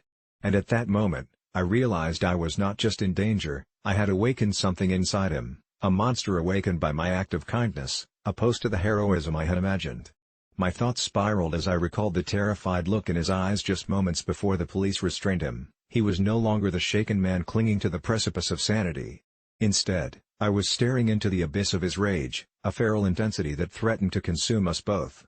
I thought of my reckless choice to help him, of the night I dragged him back and had quelled the ominous storm. In that instant, it became painfully clear that whatever spark of humanity I thought I had glimpsed was long gone, leaving behind only the void that made him lethal. When he lunged at me, I barely reacted, my mind suffocated by terror as I fumbled for anything to defend myself, and suddenly our roles became clear. I was now the prey while he was the predator. But that's when instinct kicked in, and I found a rock beneath my feet, hoisting it toward him with what strength remained, smashing it against his head before pushing past him and sprinting into the night, not daring to look back despite the shouts that echoed behind me. I ran in frenzied bursts, unable to predict where I was going, only that every inch brought me further from the weaponless shell that barely survived 2 hours ago. The sounds of footfalls were like thunder roaring behind me, threatening to consume me whole, propelling me through darkened streets, adrenaline coursing through every fiber of my being. I don't know how long I ran, pushing my legs beyond their limits until I finally found the scent of life, neon lights in the distance, a welcome sanctuary of movement amidst the encroaching darkness, fueled with hope that I'd find refuge within the arms of other people. When I stumbled into that diner, breathless, shaking, I expected to feel relief wash over me, but all I felt was the weight of the night bearing down, every ounce of that fear coiling tightly around my throat. The staff and patrons looked at me, bloodied, wild-eyed, as if I were a ghost materializing from a nightmare no one could fully comprehend. I tried to explain, to form coherent words amidst the panic, but when the sirens blared just beyond the windows, my words faded into gasps, fear overpowering me entire.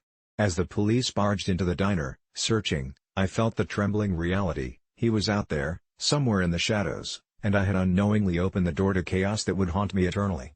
When they found me, I was clutching a salt shaker like a weapon, feeling foolish yet scared, and perhaps I reminded them of someone who had lost themselves right before their eyes. They took my hands and recounted the night, assuring me they would protect me. But deep inside, I knew that my savior had turned hunter, and no matter how many nights I spent in safety, the monster's rage lingered on the edges of my mind. I had saved a man's life, and in return, he had taken mine, weaving us both into a twisted reality where nightmares are born from the very flecks of humanity we hope to hold on to. I never thought that my summer vacation would take such a disturbing turn, but there I was, staring at the small bottle of lube sitting on the edge of my bathtub, the sunlight glinting off its tacky surface as if it were mocking me. The discovery felt like unearthing a sinister secret that shouldn't exist in the same house I had grown up in, and I felt a queer mixture of embarrassment and dread practically seep through my pores. The house I shared with my father was supposed to be my sanctuary, a place filled with memories of long-forgotten childhood games and the laughter of summer barbecues, not a crypt where cringe-worthy secrets could bludgeon my perception of him. It all started innocently enough. I had just come home after a long day spent with friends, relishing the thought of a warm shower and a well-deserved break from my chaotic teenage life. Flicking open the bathroom cabinet to fetch my shampoo, my fingers collided with something else long before I found what I was looking for, and that's when I spotted it, a bottle of lube so embarrassingly out of place, sitting there like a rogue artifact from a world I didn't want to think about. My mind raced, a floodgate of hypothetical situations crashing against the shores of logical reasoning. Was this for him? Or was it for someone else? I could feel bile creeping up my throat at the thought of my dad, The man whose stern but loving demeanor had shaped my very reality, indulging in the sticky allure of intimacy that I couldn't even begin to fathom for him. It gnawed at my thoughts, images of him fumbling awkwardly, or even worse, confidently flaunting this in the dim light of a room where my own childhood innocently resided, feeling like a dagger slicing through my naivety. I could hear my heart pounding, the rhythm of anxiety clamoring louder than my reason, echoing against the tiled walls, demanding to know how I could possibly reconcile this gut-wrenching revelation about my father's private life and the father who took me fishing and taught me how to ride a bike.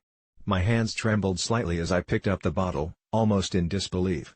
The label was generic, a no-frills kind I might have brushed off in another context, but now, with all these thoughts swirling in my mind, it felt like it screamed of secrets I wasn't meant to know, like some twisted version of a spell that had unlocked a door I was never meant to open.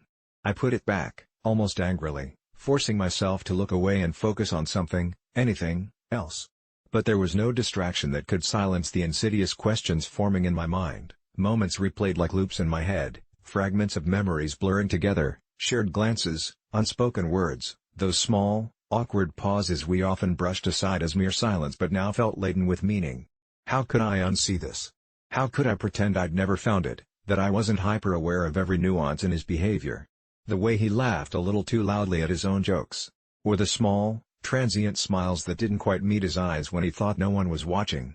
The entirety of our relationship began to feel like a fragile structure built on the illusion of understanding, and panic surged within me as I grappled with the fear that this might change everything.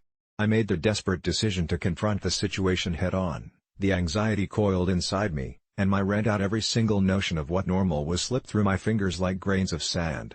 Later that evening, I casually, almost too casually, brought it up. We were sitting on the couch, the scent of acorn squash filling the air as he pretended to watch yet another bland TV show.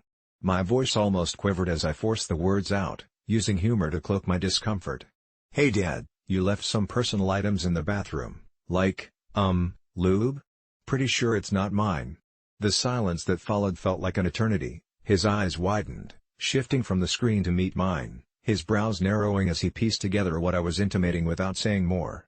The room thickened with something unspoken, a tension that twisted in my gut, and within that span of seconds, I could see a shadow descend over his features, remorse or embarrassment marring his usually composed demeanor. Sputtering, he finally cleared his throat. He started, his voice cracking a bit, it's not what you think." But the panic was already radiating from him, cluing me in that perhaps this was indeed exactly what it sounded like. Those words hung in the air, vibrant and horrifying, glistening like the bottle on the tub, and I suddenly felt an unbearable wave of embarrassment wash over me.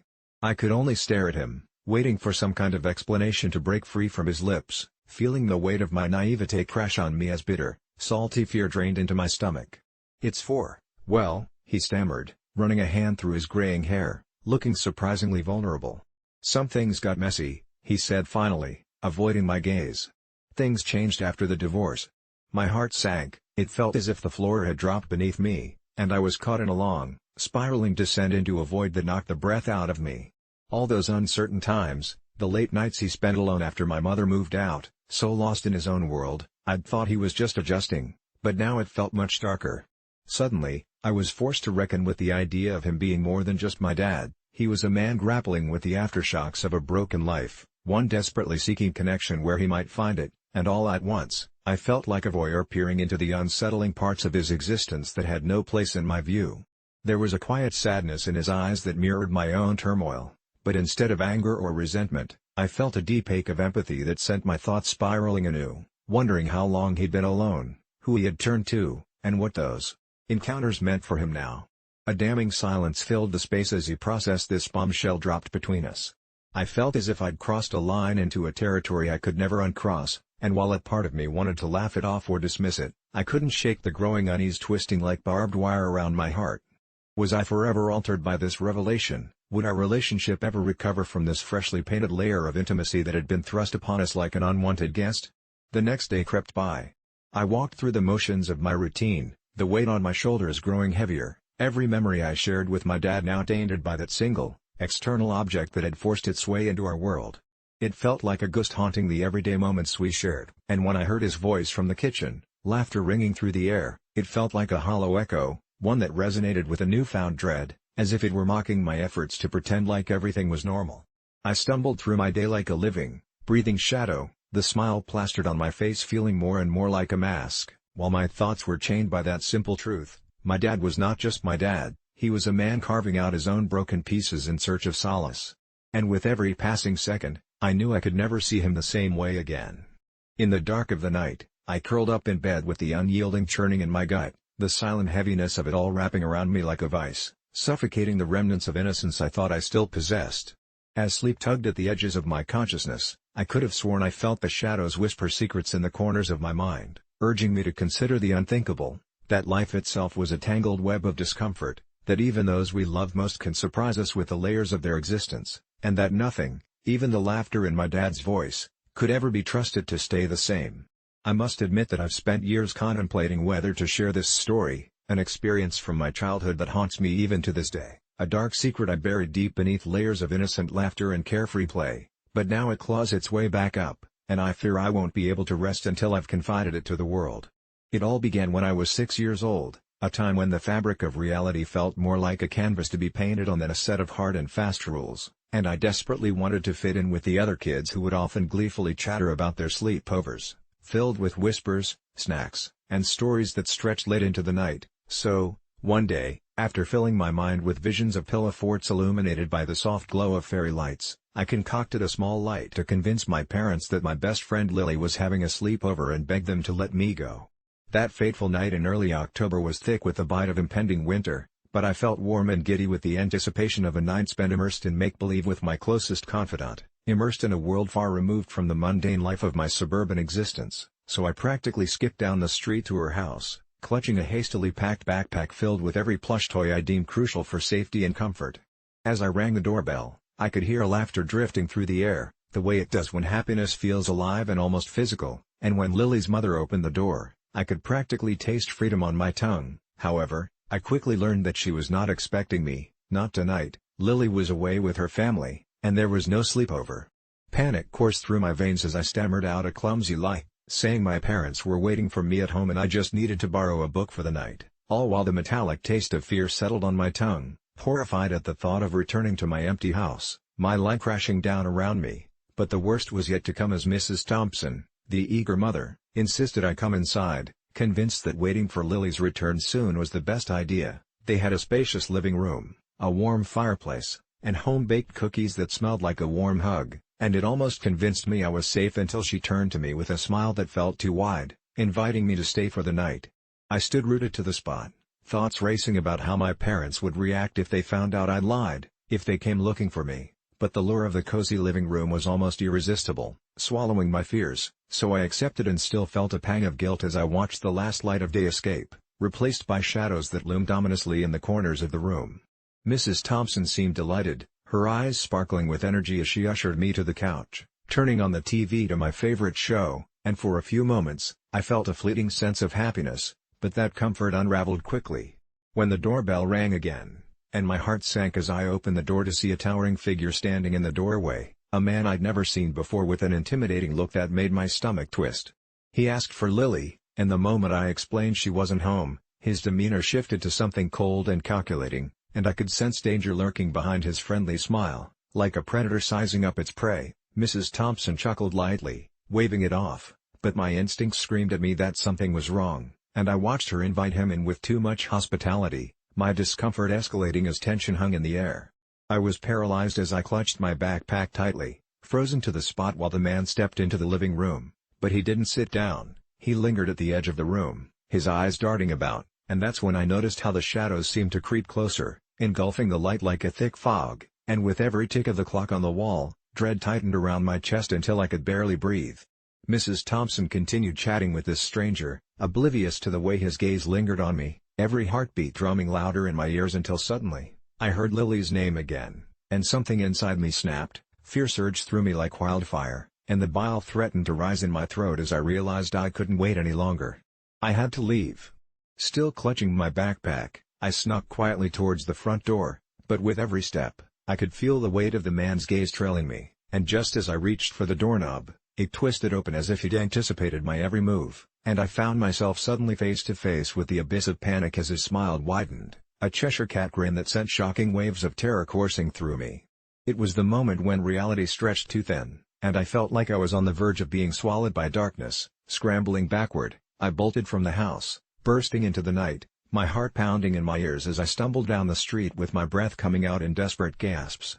I ran blindly, not caring where my little legs took me, fueled by the primal instinct to survive as I cast glances behind me, half expecting the man to chase me like a wolf after a lost lamb, but miraculously, I made it home, breathless and shaking, terrified and exhilarated, thinking I'd escaped him, thinking I was safe. I collapsed in bed that night, my heart still racing, guilt gnawing at me like a relentless animal, wondering if I had betrayed my parents, or worse, unknowingly placed myself in danger. But as I lay there, I imagined how they'd react if they knew I had lied to them. Would they have left me home alone? Would they have realized that my innocent whisper of a lie had led me to the brink of such profound terror? As the darkness wrapped around me, I promised myself I'd never lie again, a naive promise made by a child who didn't understand the dangers lurking in the shadows of deceit. Only years later did I learn that Mrs. Thompson wasn't the angel I thought she was, and that man, the one who had come knocking, was her accomplice, a monster who had haunted that neighborhood, leaving ripples of pain wherever he went. I sometimes still wake up in the middle of the night, drenched in sweat, reliving those moments, and every time I do, I'm reminded of the importance of honesty, but even more so of the darkness that lies waiting for a chance to creep in, a darkness I once barely escaped and one that still whispers to me in the darkest corners of my mind, urging me to remember that not every sleepover, not every innocent lie, ends happily ever after. For over 5 years, I meticulously crafted the perfect lie, woven so tightly into the fabric of my daily life that I almost believed it myself, a lie that kept me out of the clutches of shame and the mirror's cold reflection, lying to Ben, the kind old baker down the street, about my eating habits because I feared his judgment. It started innocently when I asked him to cut my favorite pastry into smaller, less guilty slices, claiming I was trying to cut back for health reasons, and to my surprise, he laughed and called me disciplined, encouraging me to treat myself occasionally. Our exchanges became a ritual. I would stroll into his shop every Saturday morning, feigning enthusiasm about my so-called new lifestyle, giving him endless stories of gym sessions and meal preps, each a thread in the fabric of the elaborate facade I had built. The baker would nod, his flour-dusted hands kneading dough as he listened to my tales, his face lined with years of warmth yet shadowed by the sorrow of losing his wife too soon, an author of pastries now living only through his creations and a burden on my conscience. As the years passed, I grew increasingly anxious about my body, terrified of how my size would change the way he treated me, convinced that if he ever discovered the truth, that I actually devoured cakes and cookies each night, hoarding them like contraband in the shadows of my kitchen, he would kick me out of his store, spitting my name like it was the sour taste of burnt dough. My lies spiraled into a twisted dependency. I claimed I was trying to be a role model for my sister, even as I made excuses not to join her for family dinners, all the while savoring sugary confections in private, the shame compounding like layers of fat in a pastry. I convinced myself that I was doing it for him, for our friendship. Ben had become my tether to a nicer version of myself, someone who was allowed to indulge sparingly instead of reveling in gluttony, yet every weekend I felt an icy grip of dread knowing I had to maintain the ruse. It wasn't long before I learned the depths of human ignorance. The day Ben offered me a job as a part-time assistant in his bakery felt like a dream, but it quickly twisted into my worst nightmare. I was terrified of the gauntlet of bakery life and the hot air mixed with sugar and French vanilla engulfing me. Before I knew it, I was knee-deep in flour, surrounded by fluffy pastries and dense cookies, the very sources of my shame and secret. Each day, I watched the sparkle in Ben's eyes return as he revealed passion with each whip of the batter, a stark reminder of how empty my own life had become. My heart raced in panic. I was surrounded by my lie like a spider in a web, knowing my true self was nothing more than a fat shadow lurking behind the thin, happy facade I presented. Yet no matter how hard I tried, I couldn't bring myself to confess. The words tangled in my throat, fighting against the insecurities built over years of deception.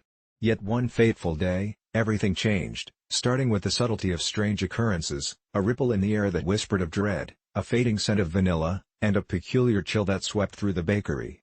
It began with a lingering shadow that loomed over the pastries, a flicker out of the corner of my eye that left me shaken, but I brushed it off, attributing it to exhaustion and the ever-present pressure of the job.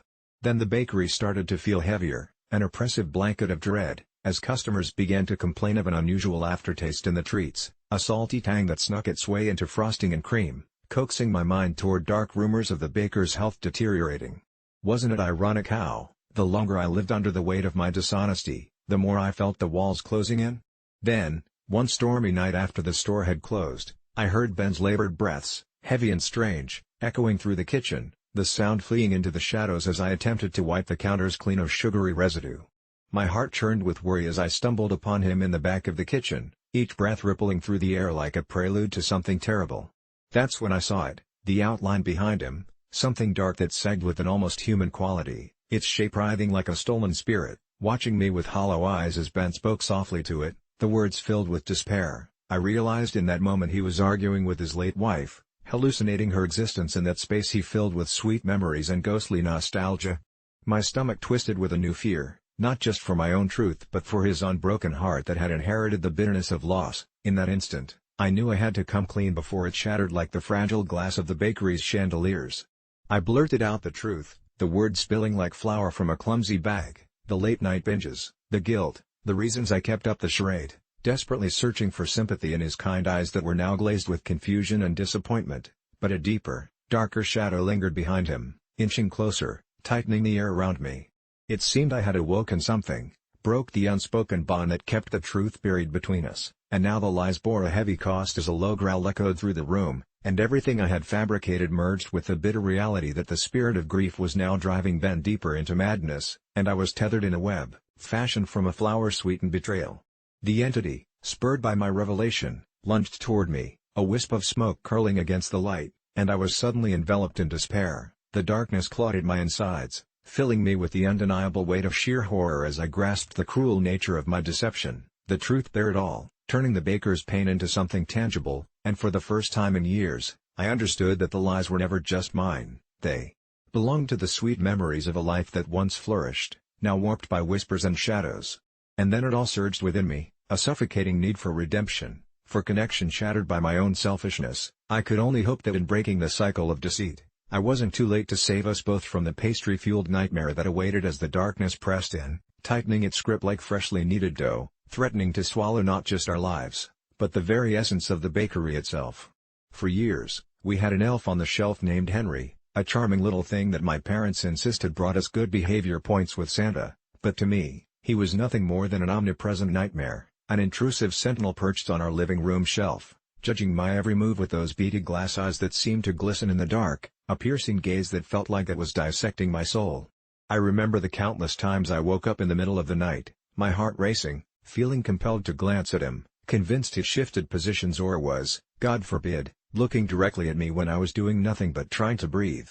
But my dread only intensified after that one horrifying night when I came downstairs for a glass of water, my parents asleep, the house eerily quiet, and there he was, Henry, but it seemed like he had moved, slumped a bit, as if gravity had finally drained the spirit from that cursed porcelain body, his cracked smile casting a ghastly pallor in the dim light of the moon filtering through the window, and I shook my head at my own foolish paranoia, dismissing the idea. But when I turned to grab the glass, a faint sound spun me around. A soft whisper of fabric brushing against something hard, and I blinked, my heart in my throat, only to find Henry had, impossibly, changed positions again. This time he was staring right at me with those soulless eyes, and I fled back to my room, convinced I was losing my mind.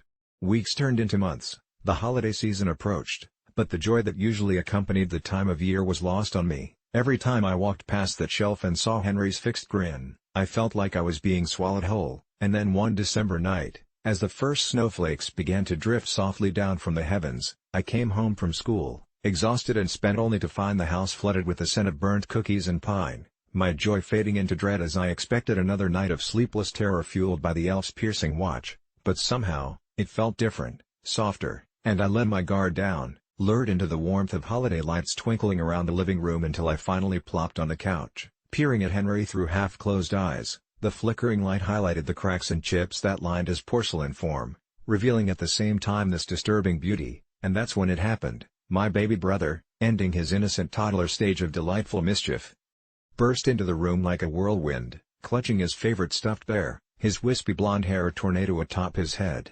He dashed toward Henry, eyes wide, and I felt a sudden chill crawl down my spine as he stretched out a tiny, sticky hand and knocked Henry off his perch with a flurry of giggles. And while I expected him to shatter on impact, something dreadful took hold as Henry landed softly on the carpet, his head twisted in a way that should have split him open. But it didn't. Instead, his eyes darkened, and the air thickened as silence enveloped our home. An oppressive feeling, foreboding and malignant, washed over me, spreading like poison while my brother's laughter faded into confusion, and as I looked around for help, I felt an unnatural presence flickering at the back of my mind, the unmistakable sensation that we weren't alone. The lights above flickered, and suddenly, the temperature dropped, my breath misted in front of my face, and deep inside me, the predatory instinct to flee kicked in. But before I could react, spectacle unfolded. Henry unnaturally righted himself, eyes glinting with hunger, and where his smile had once been innocent, a grotesque version crawled back into place, wide and stretched beyond reason, revealing teeth like jagged shards of glass, and as I incapacitated in thick air, I saw flashes of memories, of times I had lied, been selfish, or lashed out, and suddenly I understood he was never there to report to Santa. He was there to siphon my soul, feeding off of my darkest fears, becoming stronger every time I sensed his watchful gaze, and, terrified, I stumbled backward while my brother's laughter turned to wails of terror at the sight of me backpedaling away, as I banged into the wall desperately searching for an escape, only to find Henry had jumped off the shelf and somehow was now standing directly in front of me, blocking the doorway.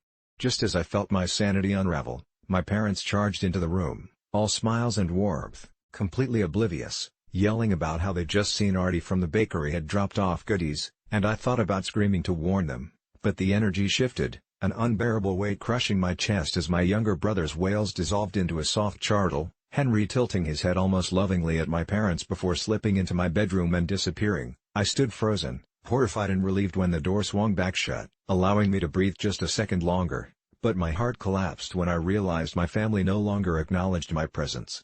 Days passed in a numbing haze. My brother seemed entranced by Henry, sharing wafting giggles, while I felt like I was fading away beneath a heavy cloak of darkness, and when one evening, I crept into my brother's room, desperate for a shred of normalcy, I found them together on the floor, chatting as if they were lifelong friends. I should have dragged him out of there, slapped some sense into his adorable little face, but I was paralyzed with fear. That's when I heard the whispers merge into laughter, both of them giggling, while Henry's unnatural smile grew wider, each echo seeming to rattle my bones. Finally, that day arrived, the day before Christmas. There was no dash for presents, no excitement, only the growing understanding that something irretrievable had been lost. All the while, Henry's gaze followed me like a predator stalking its prey, each hollow laugh deepening my dread until at last I made the decision. I would end this madness, and as midnight crept closer, I cordoned my thoughts into a single fierce resolve, gathering every ounce of courage as I tiptoed down the hall. I moved past my parents' door, still oblivious, slumbering away blissfully. Somehow, everything felt oddly quiet, like the very air was holding its breath with anticipation, and there, in the living room, beneath the twinkling strands of murderous lights, Henry loomed, waiting, for me to crack, to falter, to once again become his feast. Rage burned in my chest when I snatched Henry from his throne, brandished him above my head, and prepared to crush him against the hardwood floor. The crack of porcelain could end this, but a flood of dark thoughts enveloped me. Instead of laughter and warmth, I sensed shadows swirling around me, flitting in and out of dim corners, and somehow, I began to feel cold and regretful, all the worst parts of myself surfacing, taunting me, and as I stood frozen, I came face to face with my uncertainty, paralyzed until at last realization surged. I wasn't broken, I was angry. With all the strength I could muster, I hurled Henry straight into the fireplace. As he landed among the logs, the energy in the room shifted, the shadows screeched in horror, slithering away beneath the mantel, and then came the searing realization of warmth in my chest as a deafening crackle echoed, the flames consuming Henry's cursed form, peeling away his enchantment like a mask from his face. For the first time in years, I felt lighter, liberated. Moments later, the house swirled with an intoxicating warmth. My brother stirred, snuggled into his blanket, eyes fluttering open. Tranquility blossomed across his petite features, and by morning, Henry was nothing but ash, gone forever, and as I looked around the living room, feeling like real light had finally broken through, the joy of Christmas flooded back into my home, only for it to be overshadowed by how little I wanted to feel relief. At last, I was free, and yet an ember of worry sparked. Could those shadows return? Yet here I was, beckoning the dawn, knowing full well I would protect my brother from whatever haunted our world, but also understanding I needed to carry my own darkness forward, a shadow of what had once been, but I would nurse this new flame, for Henry was dead forever, and despite the burden that lay ahead, I welcomed the relief that filled my heart.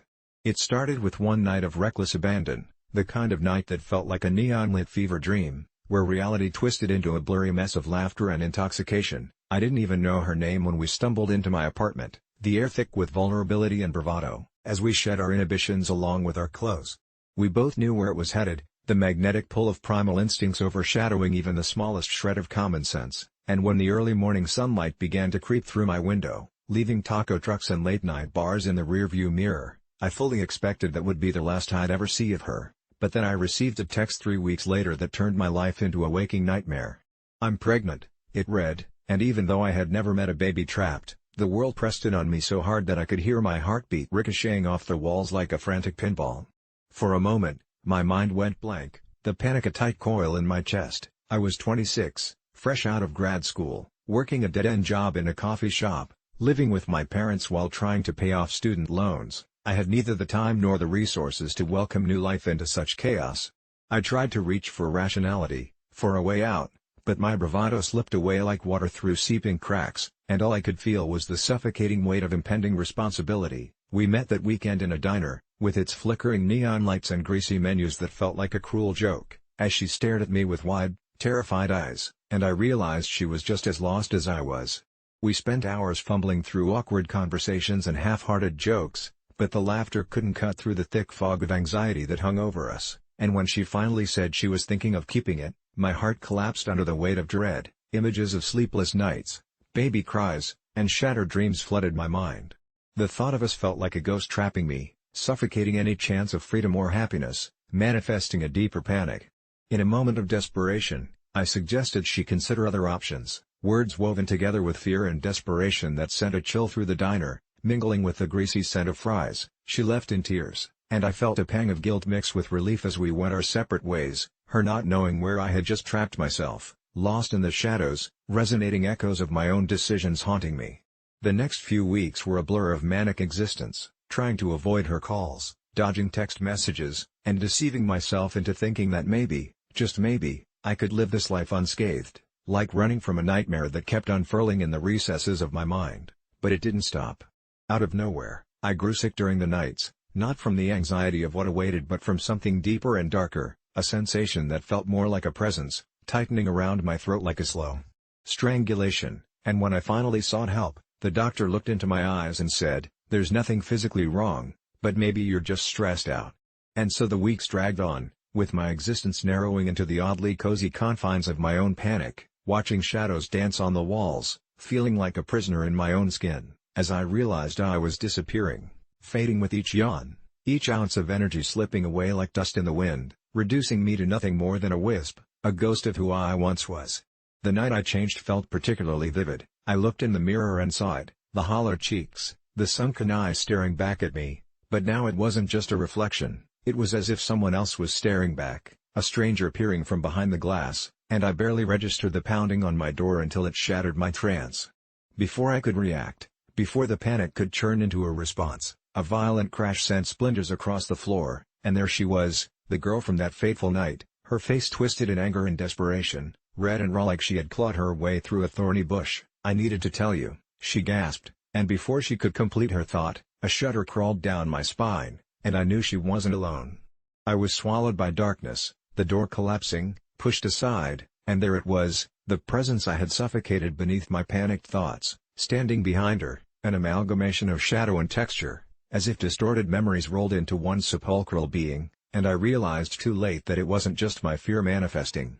As the silhouette expanded like smoke curling into the room, it filled the space with an icy dread radiating from nowhere and everywhere, echoing like a forgotten despair, and a frantic energy surged within me to run, but my legs felt like concrete.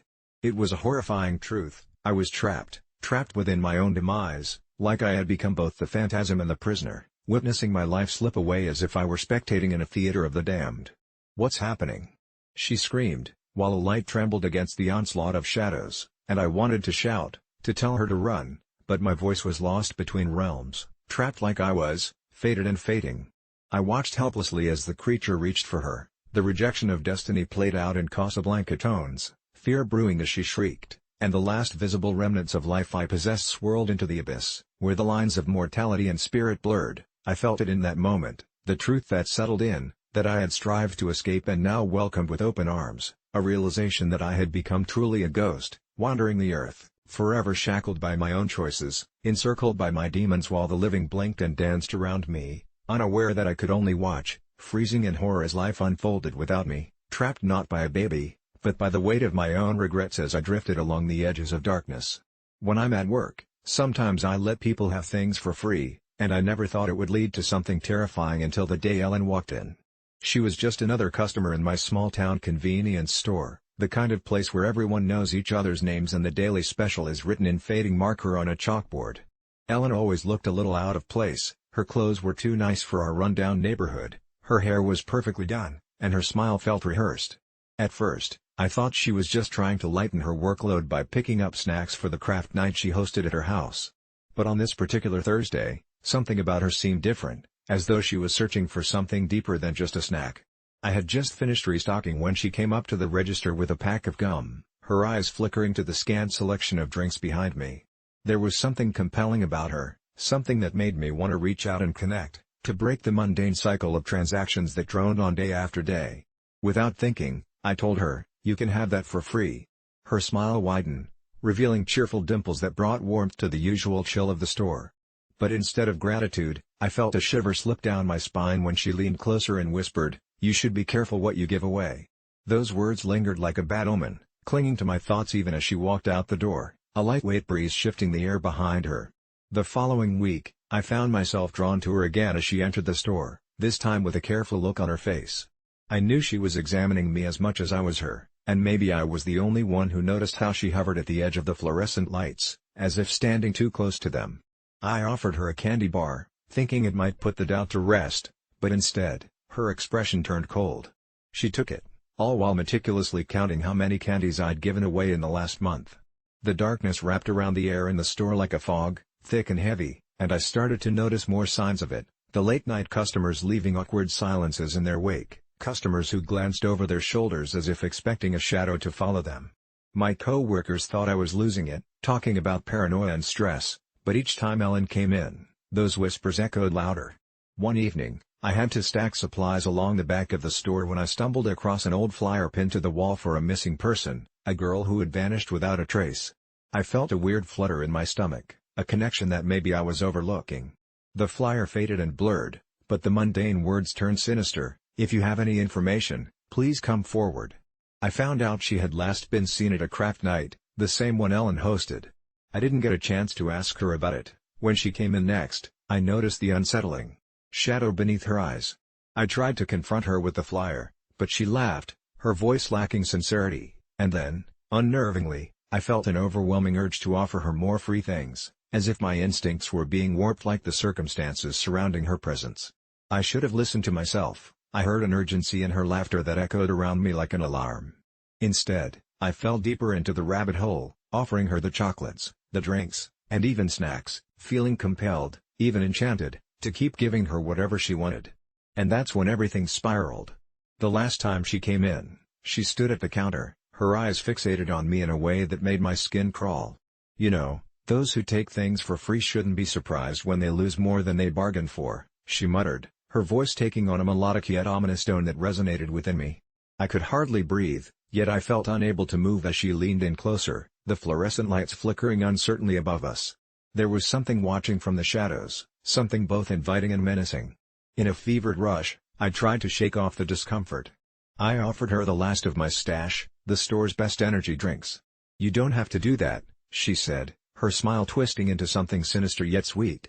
Her fingers trailed over the drinks like an artist evaluating their work. "But you'll come to find out that nothing in this world is free, not even the kindness of strangers." I think I was still in that trance when I waved her out the door, but the dim light of the store flickered violently at that moment, and I heard a faint whisper echo in the darkness, "Keep giving them away."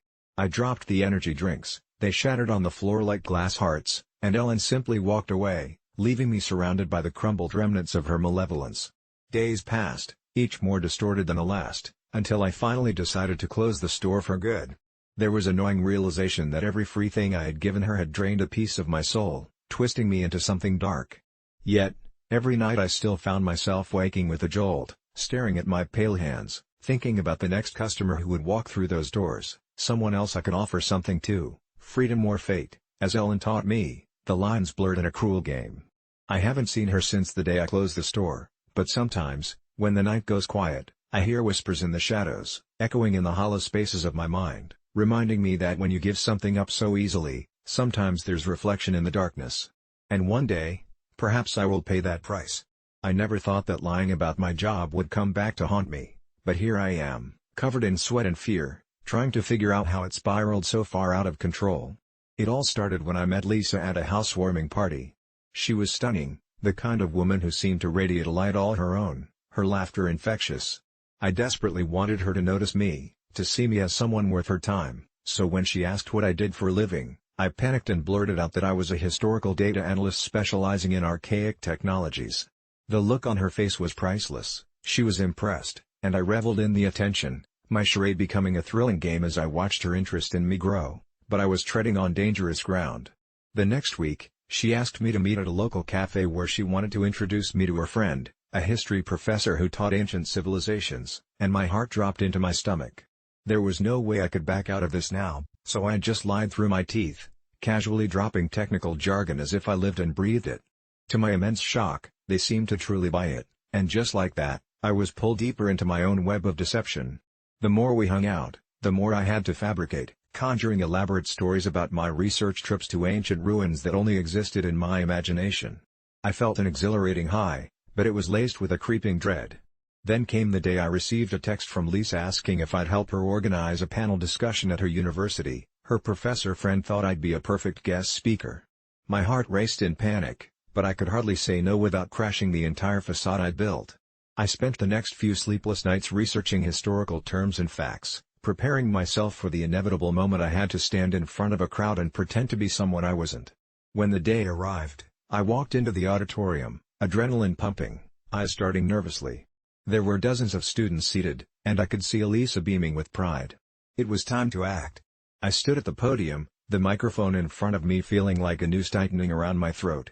I began speaking, weaving a tapestry of lies so intricate that, for a moment, I almost believed my own junk.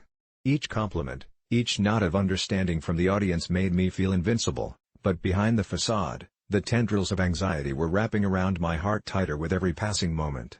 Just as I was almost in the groove of my false narrative, a hand shot up in the back, and I was met with the icy glare of a stern-looking man who introduced himself as Dr. Palmer, a leading archaeologist with a sharp reputation for debunking frauds, and my blood ran cold as he asked me to clarify a term I had just used. In that moment, I was frozen, words escaped me, and I realized that I had stepped into a pit filled with alligators, and even though I had the instincts to claw my way out, I didn't even know which way to turn. Dr. Palmer leaned in, pressing me further, the students around me shifting in their seats, the tension palpable, and just when I thought I might implode, Lisa spoke up, trying to rescue me with her charm, battling the aggressive barrage of questions, but my heart sank as I realized I was dragging her into my lie, too.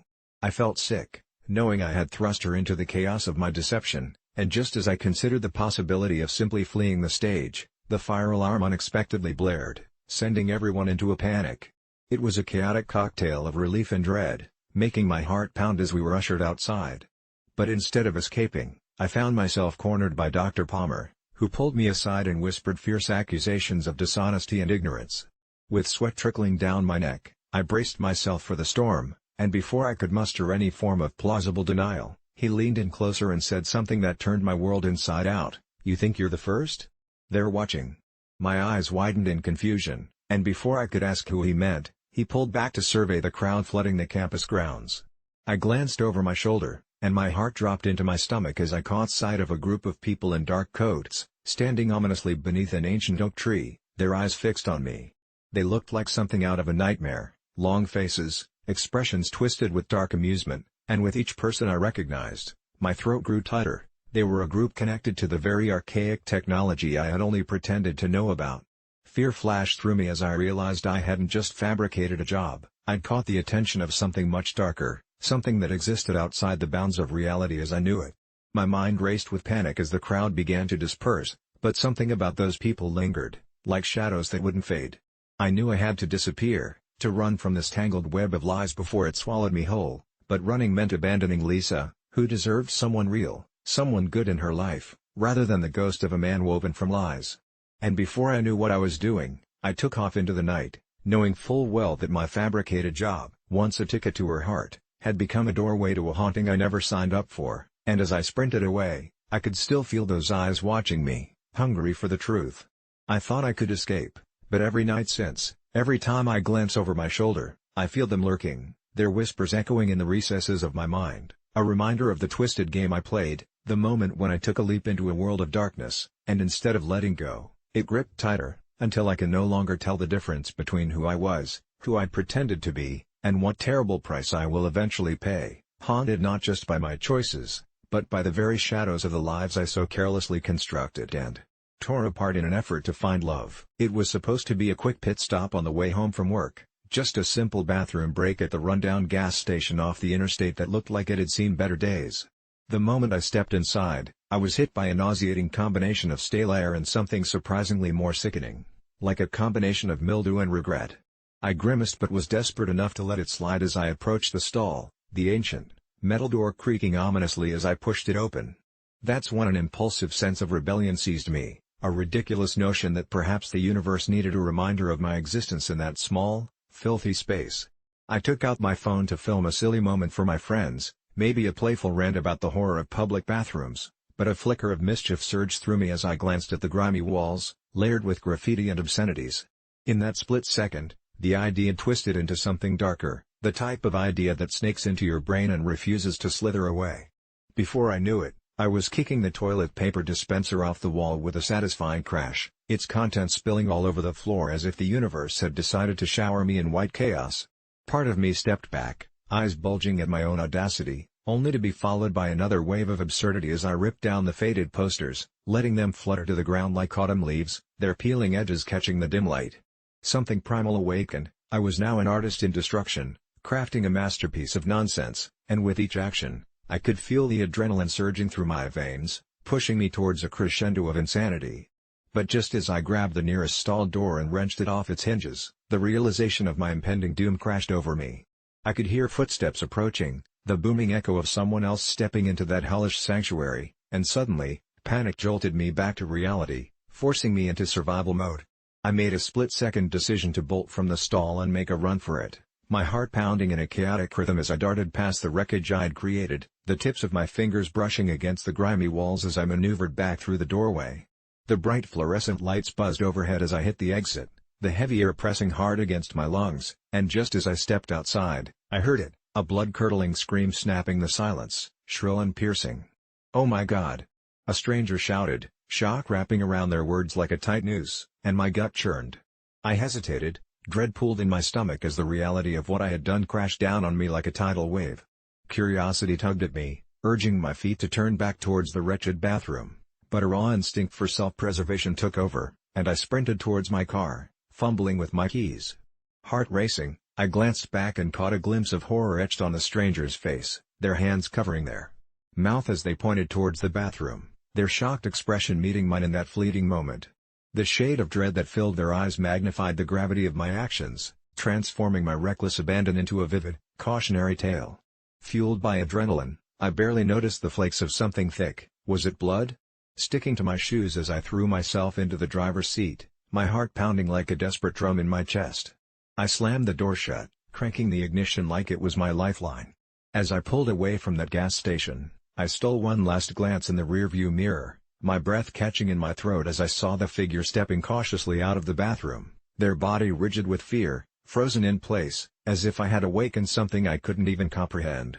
Were my actions truly meaningless, just a childish prank gone out of control? Or had I unwittingly opened a door to a world that thrived on chaos and horror, something that lurked beyond comprehension? I shook my head violently, willing the absurdity to fade, but a thought gnawed at me: what had I really done in that derelict bathroom? As the road ahead blurred, I drove faster, desperate to put miles between me and the chaos, replaying the scene over and over, wondering if it had all been an elaborate dream or a twisted premonition. I couldn't shake the sinking suspicion that the bathroom held more than just the grime I had torn apart. It felt like it had absorbed something sinister, something that would soon reveal itself. I fought back tears as I turned up the music, craving a distraction from the horror that awaited and from that lingering scream echoing in my ears. But as I sped down the desolate highway, The gas station flickering into the darkness of my past, a realization gripped me tightly, cold and haunting, that scream hadn't just been a reaction, it had been a summons, a call to something darker that now lingered in the air, waiting for me to return and complete the story I had started. I didn't expect my life to twist into this nightmare the day my husband brought his daughter from his first marriage to live with us. She was only 10, and he thought that having her here would help mend the fractured relationship they had, but, honestly, I felt like a stranger in my own home. Sure, I cared about her, she was a kid, after all, but I wasn't ready to be a parental figure, especially not so soon after we got married, and I made that clear to him, only for him to dismiss my discomfort with comments about being a real family. The first week was a whirlwind of chaos. She arrived with a duffel bag full of clothes but left the rest of her emotional baggage in her soul, the kind nobody else sees until it starts to weigh heavy in the air between us. Her name was Lily, and her big, doe-like eyes always seemed to hold memories of something dark, something unspoken. I sometimes caught her staring out of the window, as if waiting for someone or something that would never come, even as she wore a forced smile. The problem wasn't just her sadness, it was the creeping sense of menace that seemed to follow her, like something from a horror movie. There were strange occurrences, like objects moving on their own, or the times we'd hear soft sobbing at night, which would just be her mumbling in her sleep, but it made me feel paranoid every time I had to check on her. What made things worse was the way my husband looked at her, the way his eyes softened. It made me feel as if I was slowly exiting the picture, replaced by a ghost of his past. One night, while I was supposed to be preparing dinner, I heard her whispering to what I thought was an empty room, and when I walked in, she paused, her fingers tracing the edge of a dusty old book that had mysteriously appeared on the floor. I asked her about it, but her answer made my skin crawl. She said, "It's from my friend," which chilled me to the bone.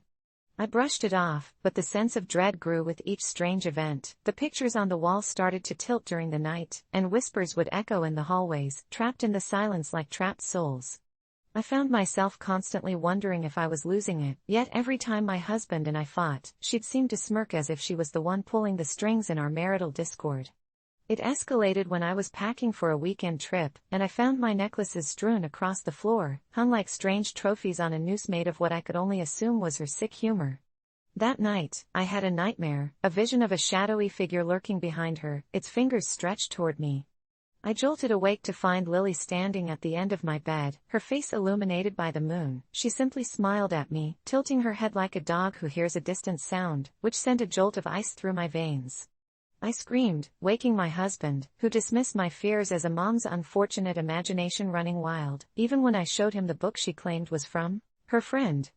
He read it and laughed, calling it a children's story, but the illustrations alone filled my stomach with dread. It was all about a little girl who made a pact with something ominous, something that came to collect its debts in twisted forms. I kept my confrontations about Lily's behaviors and the odd happenings to myself. After all, I was the one deemed the villain, labeled the stepmother who wouldn't embrace this child. The final straw came when Lily began talking about her friend more frequently. "He's coming to visit," she'd say with a serene smile, her eyes gleaming like the reflection of the moon in water. I thought I could reason with my husband, but he was too enthralled by her presence, a father blinded by the chance to rewrite their sad history. Then one evening, while I was in the kitchen, I overheard a snippet of their conversation. "She doesn't like you," is all I could catch, and then my husband's laughter, the sound grating against my instincts. I felt invisible, like a specter lingering in an abandoned house, and everything culminated when I returned home one day to find the house eerily silent. My husband was gone, and so was Lily. Panic gripped my chest like a vice as my calls echoed in the empty halls, the air thickened with uncertainty. Suddenly, the front door swung open. It was my husband, disheveled but alive, and behind him, with a faint glow, was Lily, holding a crude, dark drawing that depicted me, lifeless, under ominous clouds. My heart sank as I noticed her smile was replaced with a sinister, knowing grin as she said, "I told you he'd come back for you."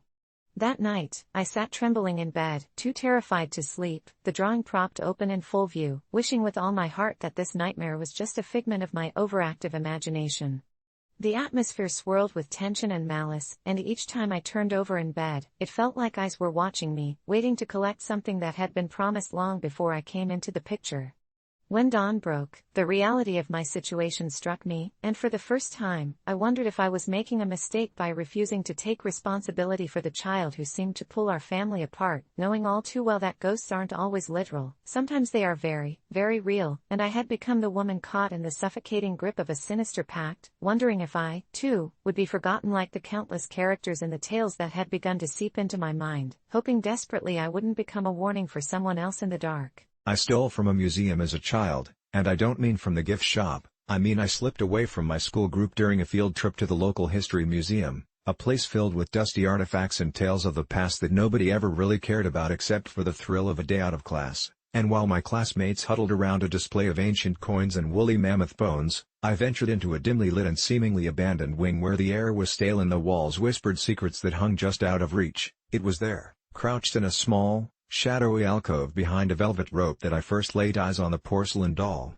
It was tucked away in a glass case, remarkably out of place among the other rustic relics like a lost child, and with ivory skin and jet black hair that framed its delicate face like a shadowy halo. The doll's icy blue eyes seemed to follow me, pulling me closer, and I felt an inexplicable connection, a longing that ignited a fire in my chest, compelling me to touch it. I waited, heart racing as I glanced around, and when I was sure no one was watching, I slipped my fingers through the crack of the case and lifted it out like it was a secret worth keeping, cradling it against my chest as though it could flee. And it was the rush of exhilaration that drove me to ignore the warnings, that knot of unease growing in my stomach as I shoved it into my backpack and rejoined my group, giggling with my friends as though I was just another kid distracted by shiny things. But the joy quickly turned sour, and I could feel the doll's gaze burning a hole in my spine every time I pretended to focus on the tour. Over the next few weeks, the guilt gnawed at me, an insatiable creature that whispered in my ear during sleepless nights, and no matter where I hid the doll, it seemed to thrive on my fear,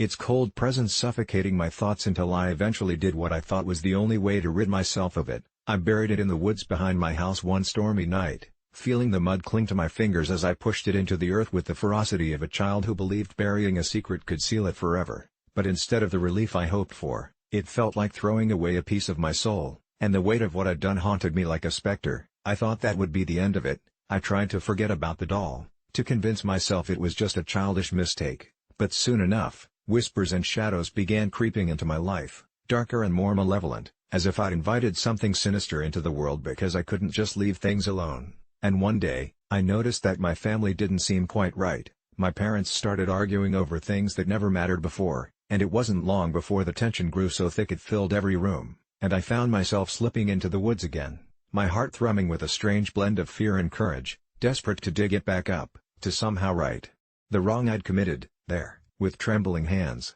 I unearthed the doll under the weeping willow where I had hidden it. But something was different. Its face was smeared with darkness, small pits where its eyes once shone like it had witnessed an unspeakable horror while sitting like a forgotten keepsake, and as I grasped it, I was hit by a wave of emotion so powerful it knocked the breath from my lungs, images flooding my mind of children lost in the woods, their faces twisted in fear, and when I staggered back, I saw them, pale apparitions standing among the trees, translucent but palpable, their eyes pleading as they reached toward me, their mouths moving in a silent scream for help that twisted my insides. I couldn't breathe, couldn't think, only felt the doll in my hands pulsing with a rhythm that mimicked my heart and seemed to throb in time with their desperate calls, until I finally stumbled back home, slamming the door behind me, my mind racing to catch up as reality crumbled around me, and every time I closed my eyes, I saw their faces, heard their whispers promising that I owed them something, that the doll never really belonged to me, and at night I could hear the sound of something scratching at my window,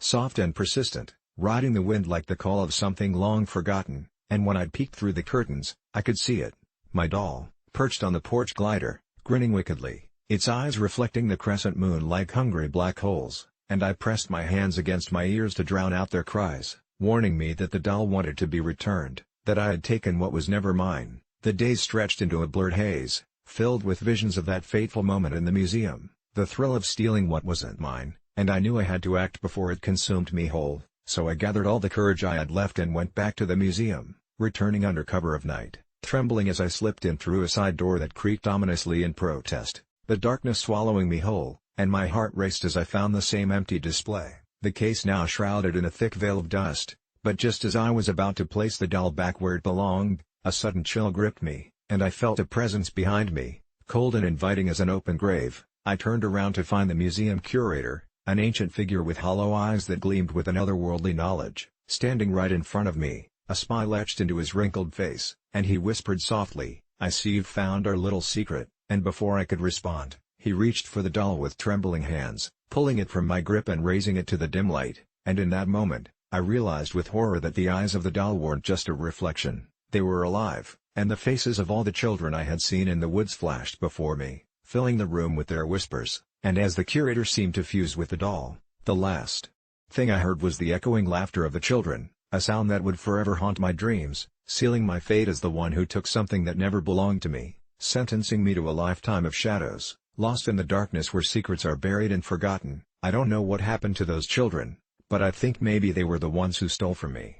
When I was a teenager, I stumbled into the world of chat lines, those late-night calls where strangers shared their darkest secrets and desires, a playground of anonymity where I could pretend to be anyone I wanted. I even played the role of an underage girl, feigning innocence, letting the sounds of men's voices wash over me, enticing whispers that pulled me into a web of deception I thought I could control. But it got out of hand one fateful night when I found myself on the line with a man whose voice dripped with unsettling charm. Claiming to be a fatherly figure who understood my struggles, I caught a thrill when he said he could save me from my lonely existence. An odd sense of comfort wrapped itself around me as I played along, feeding him bits of my fabricated life while ignoring the red flags waving frantically in the back of my mind. He wanted to meet, and with each escalating thrill, a twist pulled tighter in my gut, a sensation I ignored as I stirred deeper into this dark fantasy, thinking I was just playing a game. But I agreed, my heart pounding, and not just from thrill but terror that began to stir when he told me he knew where I lived. I laughed it off, insisting he was bluffing, but he calmly replied, "You think I can't find you? Just keep talking, and I'll show you what I can do." And with that, the playful charade turned sinister, twisting my thoughts, burying my bravado under the weight of an undeniable fear that blossomed like a dark flower, blackening the innocence I thought I was preserving. Recalling every creepy detail from the stories I'd heard about girls who foolishly put themselves in harm's way, the clock ticked, my heart raced, and I began to question every choice I had ever made in my reckless pursuit of attention. I said nothing, becoming a silent statue on the line, waiting for his voice to call again, praying this was all a sick joke, but returning calls echoed against the walls of my mind, escalating the dread I felt. Out of desperation, I hung up and buried myself in distraction, scrolling through social media, hoping to shove this experience into a far corner of my mind, telling myself I was safe, I was clever. But days turned into weeks and that thrill turned into a haunting echo that deepened my growing sense of paranoia. Then, one ominous evening as I walked home from my friend's house, feeling the chill of dusk settling in, I heard it, the low inflection of a voice crackling through the air, murky and familiar, causing an icy shiver that crawled through my spine, making every hair on my body stand at attention. It mirrored the tones of my late-night conversations, threading its way through the dark like a living shadow chasing me. I turned to find nothing but an empty street, until I saw it, a figure lurking at a distance, draped in the twilight shadows. The heart in my chest thudded violently as the reality of just how vulnerable I had made myself settled in. That feeling of being followed clamped down on me tight as I tried to convince myself I was simply being foolish, but I couldn't shake the urge to turn around, to observe as I began walking briskly, my instincts screaming at me to run. When I reached my doorstep, I slammed the door shut, leaned against it, gasping for breath, and the brief sense of security washed over me. Yet I couldn't calm the raging storm inside. My cell phone buzzed unexpectedly in my pocket, and when I fished it out, there it was, a message from a blocked number reading simply, "You shouldn't play games you can't win." And in that moment, the laughter of my youthful naivety turned to ash in my mouth as pure dread settled over me, swirling into my consciousness. I realized how foolish I was to think I could dance on the edge without ever falling, and with trembling hands, I deleted my account and swore never to return to those lines again. But what I thought was the end of this dark chapter was just the beginning, because the next morning, the familiar creep of dread sank its claws deeper into my gut when I found handwritten notes slipped under my door, with details only I would know, recounting snippets of my life that should have remained private, my school, my friends, the secrets I shared with no one. The notes continued for weeks, growing more intense, more threatening, and no matter how hard I tried to convince myself it was the product of overactive imagination, my gut growled with a chilling certainty that someone was watching, waiting, calculating. I turned to the police, who looked at me as if I were just another teenager seeking attention, and despair enveloped me until one night, I finally snapped. I decided to confront my shadow. I sent a text from a fake number, filled with passive aggression, taunting this phantom that haunted my steps, asking who they were, as if I could somehow lure a response and unveil my stalker's identity. It worked, fueling the fire inside the heart of this unknown monster, because within hours I received a reply, chilling yet captivating, a single word, soon, and in an instant, a sizzling temperature ignited in my chest, coursing through my veins, fear morphing into an insatiable thrill. I stood outside on my porch, dialed that chat line number 1 last time, my breath hitching as the call connected, and while my pulse raced in excitement, the voice that slithered through the phone sent shivers down my spine. It was him, the man I had spoken to all those years ago, and he asked me if I had enjoyed our little game, if I liked the new rules. I didn't know if this was a nightmare or if I was going completely insane, but when faced with the cold reality that the monster I had invited into my life was very real and breathing just outside my window, each breath pressed against my throat, a new level of terror emerged within me, blending seamlessly into the darkness of the laugh echoing back at me through the receiver.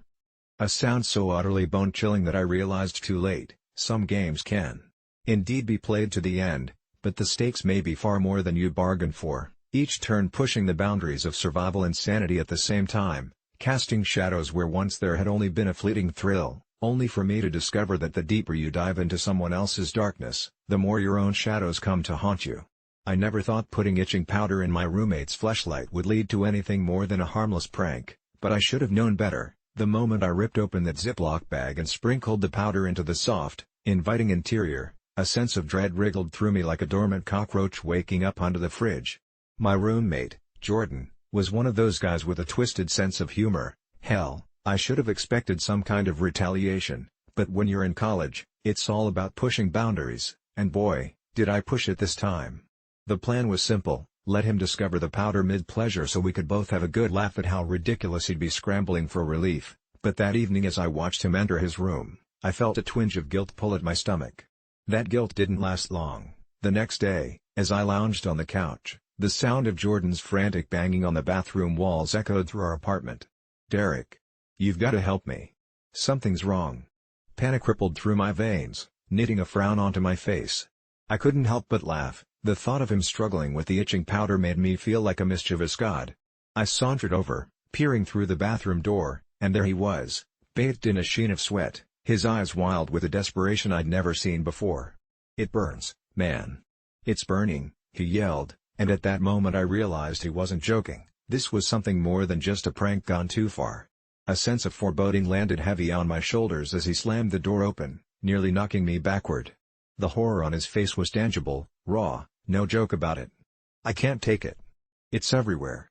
His skin was flushed and blotchy, and I couldn't help but entertain the question of how he must have used that fleshlight to be so utterly consumed by a minor prank. It should have ended there, should have been dismissed as harmless fun, but soon enough, the laughter turned hollow as Jordan's fingers began to twitch, his body radiating an alarming frenzy. He paced the room, murmuring incoherently about something that wasn't right. Hours passed and the itching didn't stop. It only morphed into crawling sensations, like tiny ants racing under his skin. I realized this wasn't sheer mischief anymore. It felt darker, more sinister, like I had unleashed something I couldn't contain. "Derek, I need to go to the hospital," he blurted out, panic-stricken.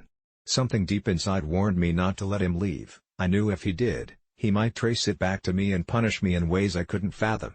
Instead, I pried open the creaky door and begged him to wait, to let me figure it out, so he wouldn't freak out even more. But everything I suggested was met with wild-eyed skepticism.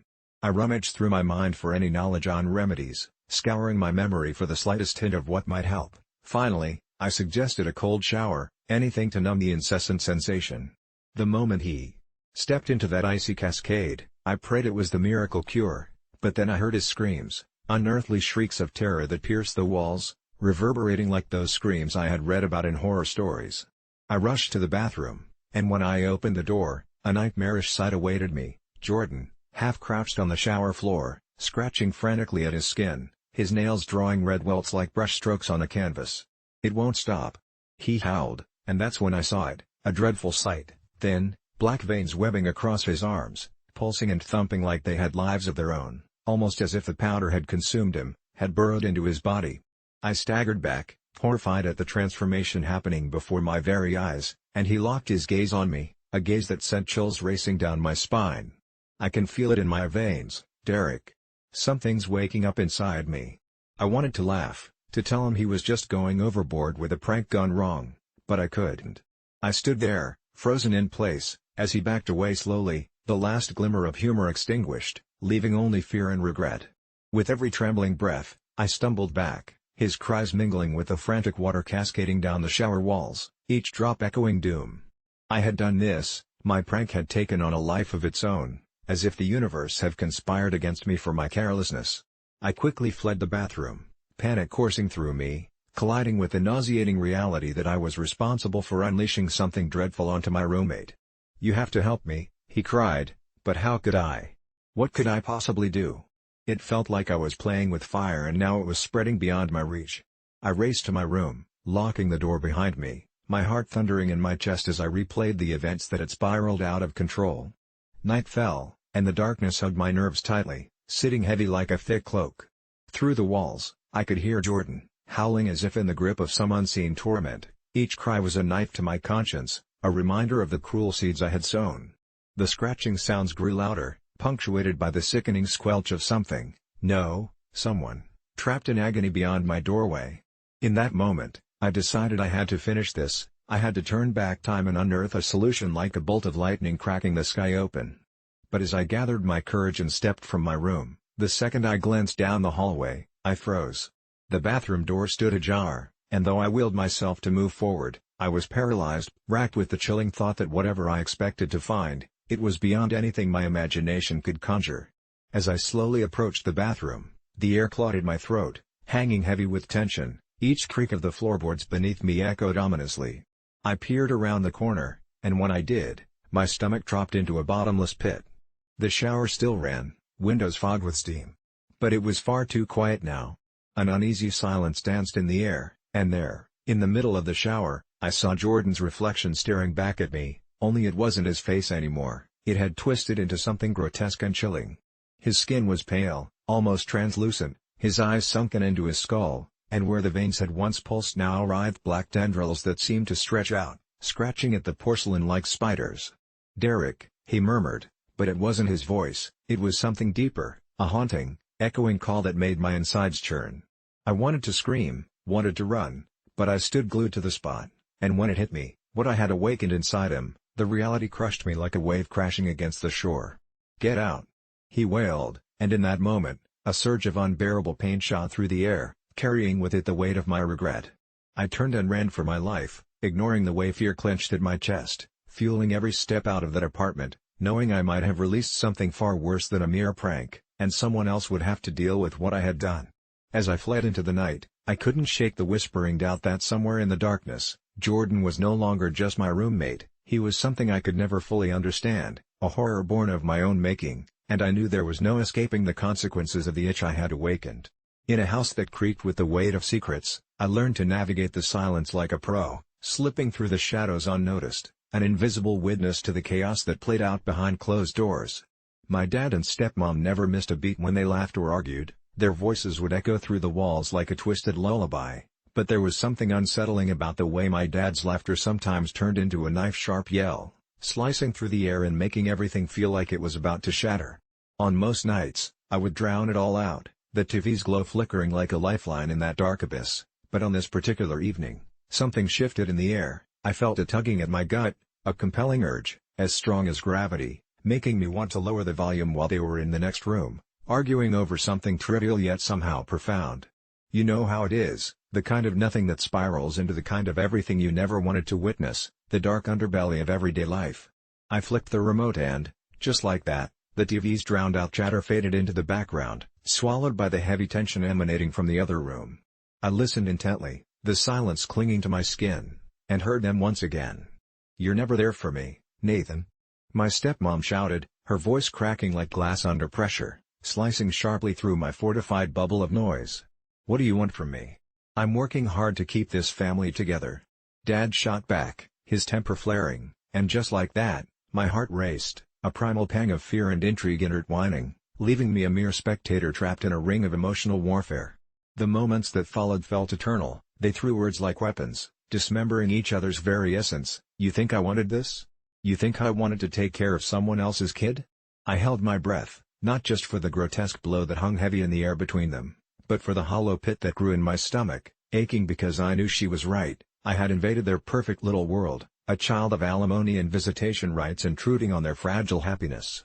That night marked another descent into discord. I went into the living room, heart pounding, the remote still clutched firmly in my palm, contemplating whether I should turn the volume back up and drown out the echoes of things that should have stayed unsaid, but instead, I held still, enraptured by their turmoil.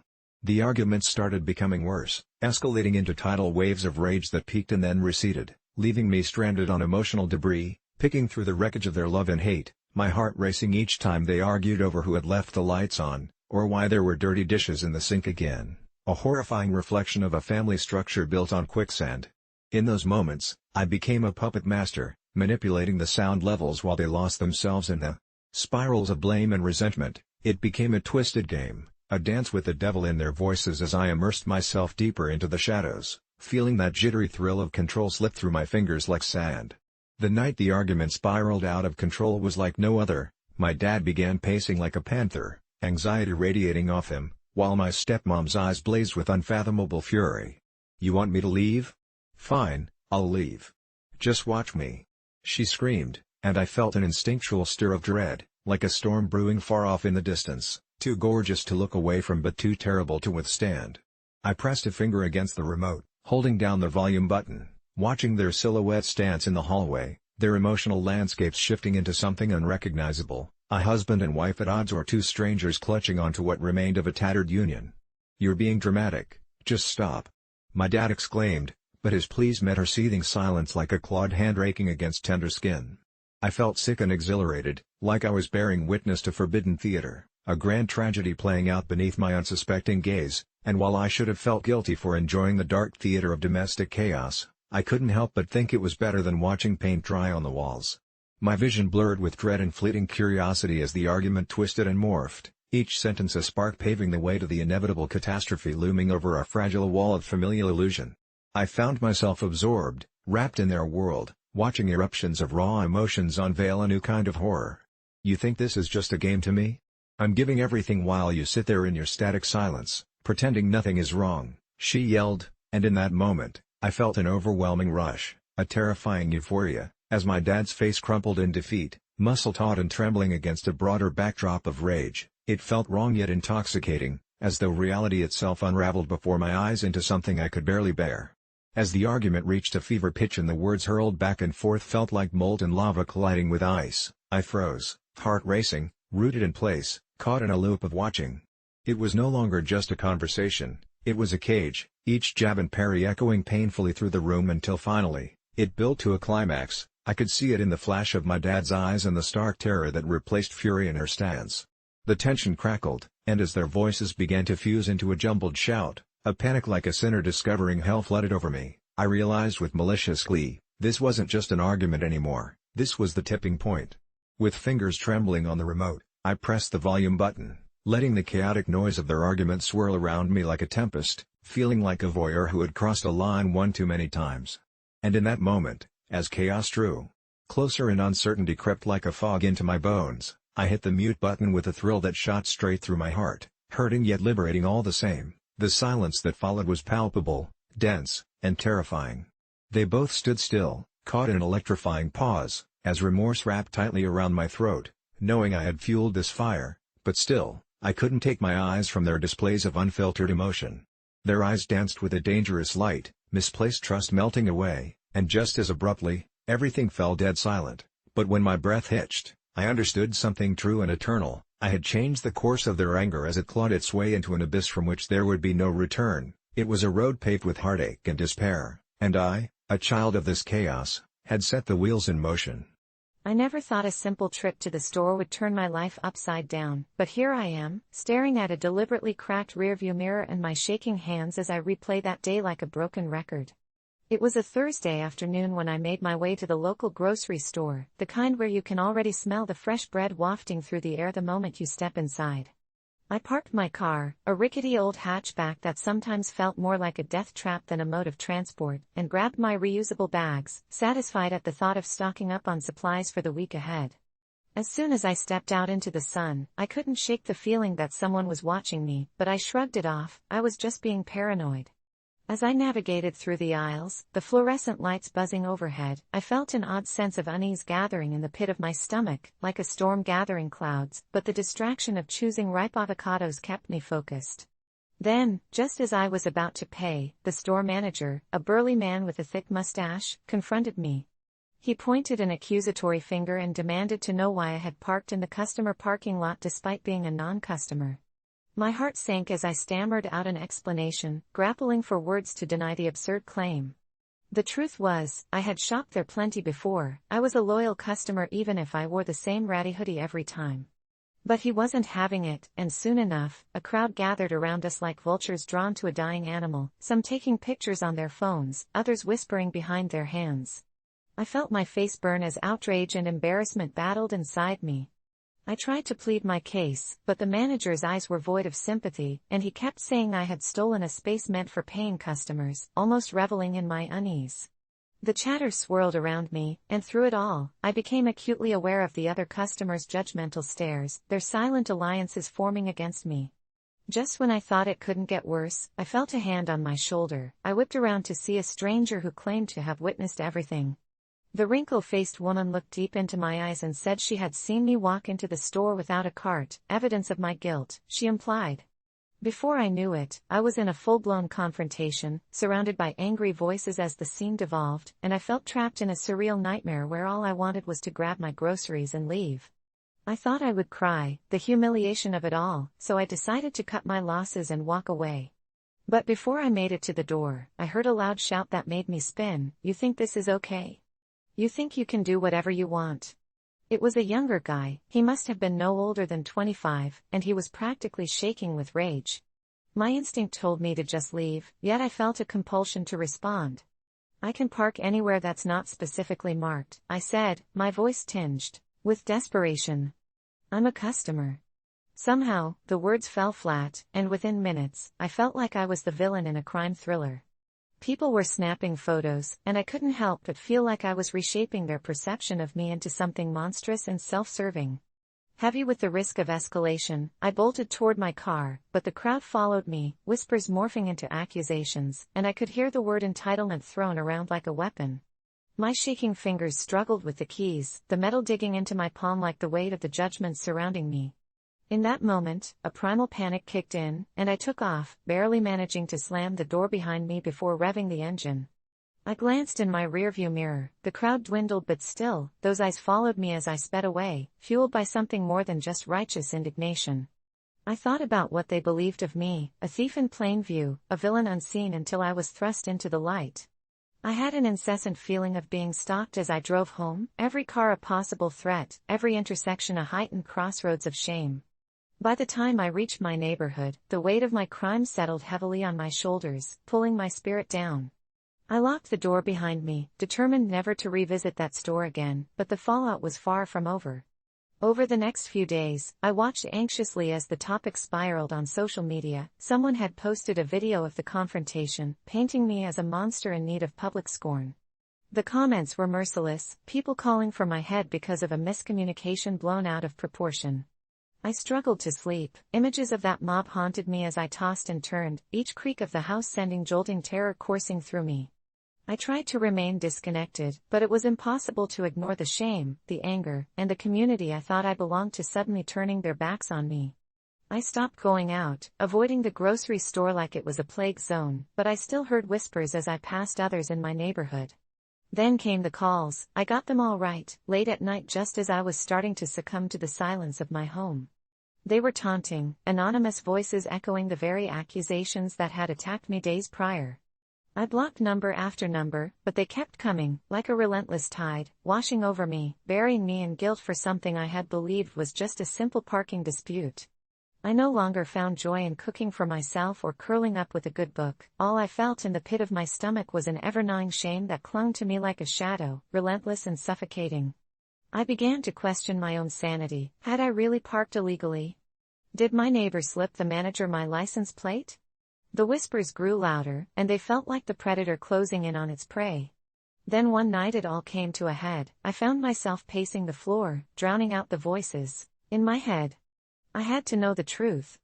The next day, I ventured out once more, heart pounding like a drum but determined to confront my fears head-on. I needed to know if it was true or just a horrible delusion created by my escalating paranoia. I parked in a remote corner of the lot, hidden behind a line of bushes, and I watched as the store, the employees, the manager, the customers, all of them went about their business, seemingly unaware of the nightmare that they had thrust upon me. It was then that I saw her, the woman from that day, her eyes scanning the parking lot, locking once again on a car that was far from mine. I noticed something was off, a slight look of satisfaction overtaking her usually neutral expression as she walked toward the store. She turned and looked right in my direction, but I was smart enough to stay hidden. In that haunting moment, I understood, this was never about a parking lot. It was about a power struggle, a humiliation that they sought to inflict on someone who didn't fit their ideal of a perfect customer. I got back into my car and drove away, heart racing, but deep down I felt empowered. I finally had clarity of a sort. Perhaps I could never return to a place I loved, but now I knew, I was never going to be their scapegoat again. In lieu of acceptance, I chose to carve out my own reality, for whatever it was worth. As for the accusations, AITA. Well, maybe parking in that lot was the least of my sins, but now I'm focusing on how to rise from the ashes of a grocery store confrontation that left me feeling more human than ever.